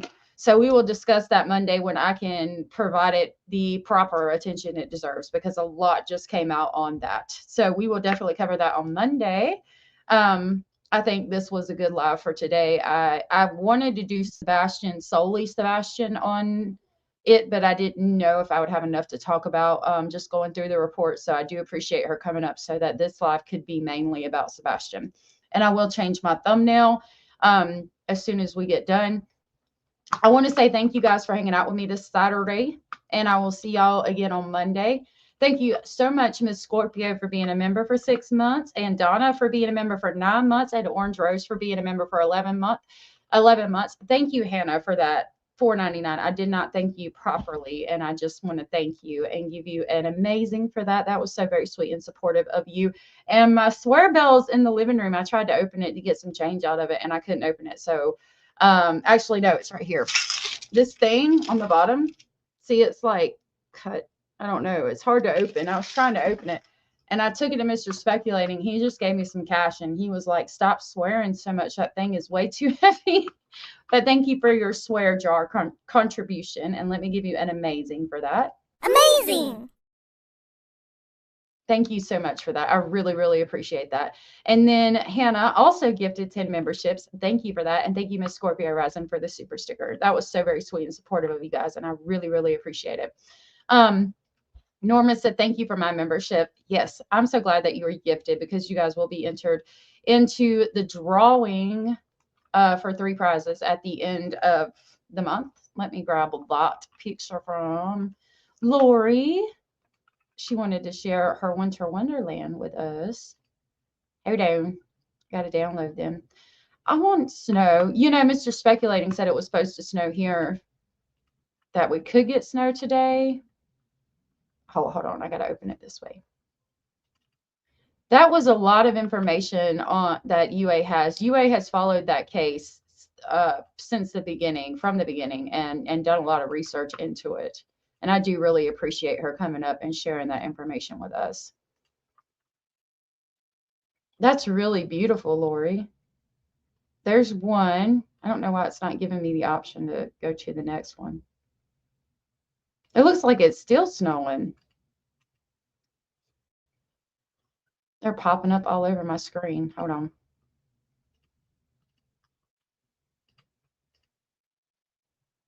I think they're all, yeah, I think they're all three of the same picture. Let's see. Nope. All right. I'm going to pull them all up. Hold on. So we've got this one.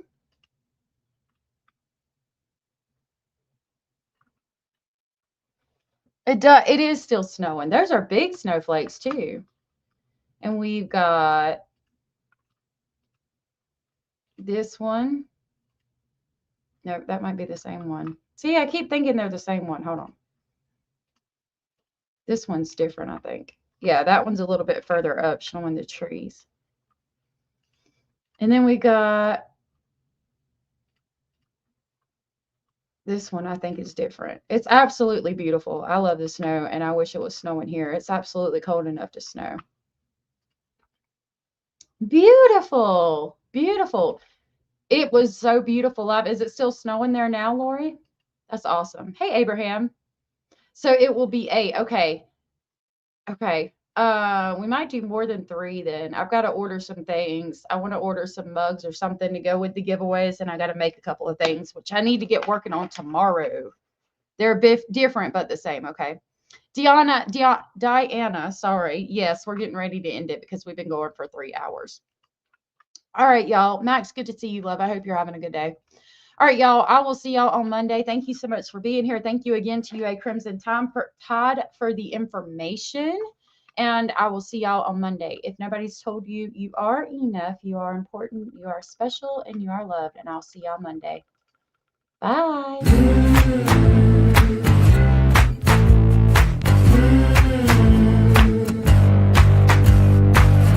Listen up, I gotta tell you, there is something you should know. I have never really liked you at all. I cannot hide it anymore.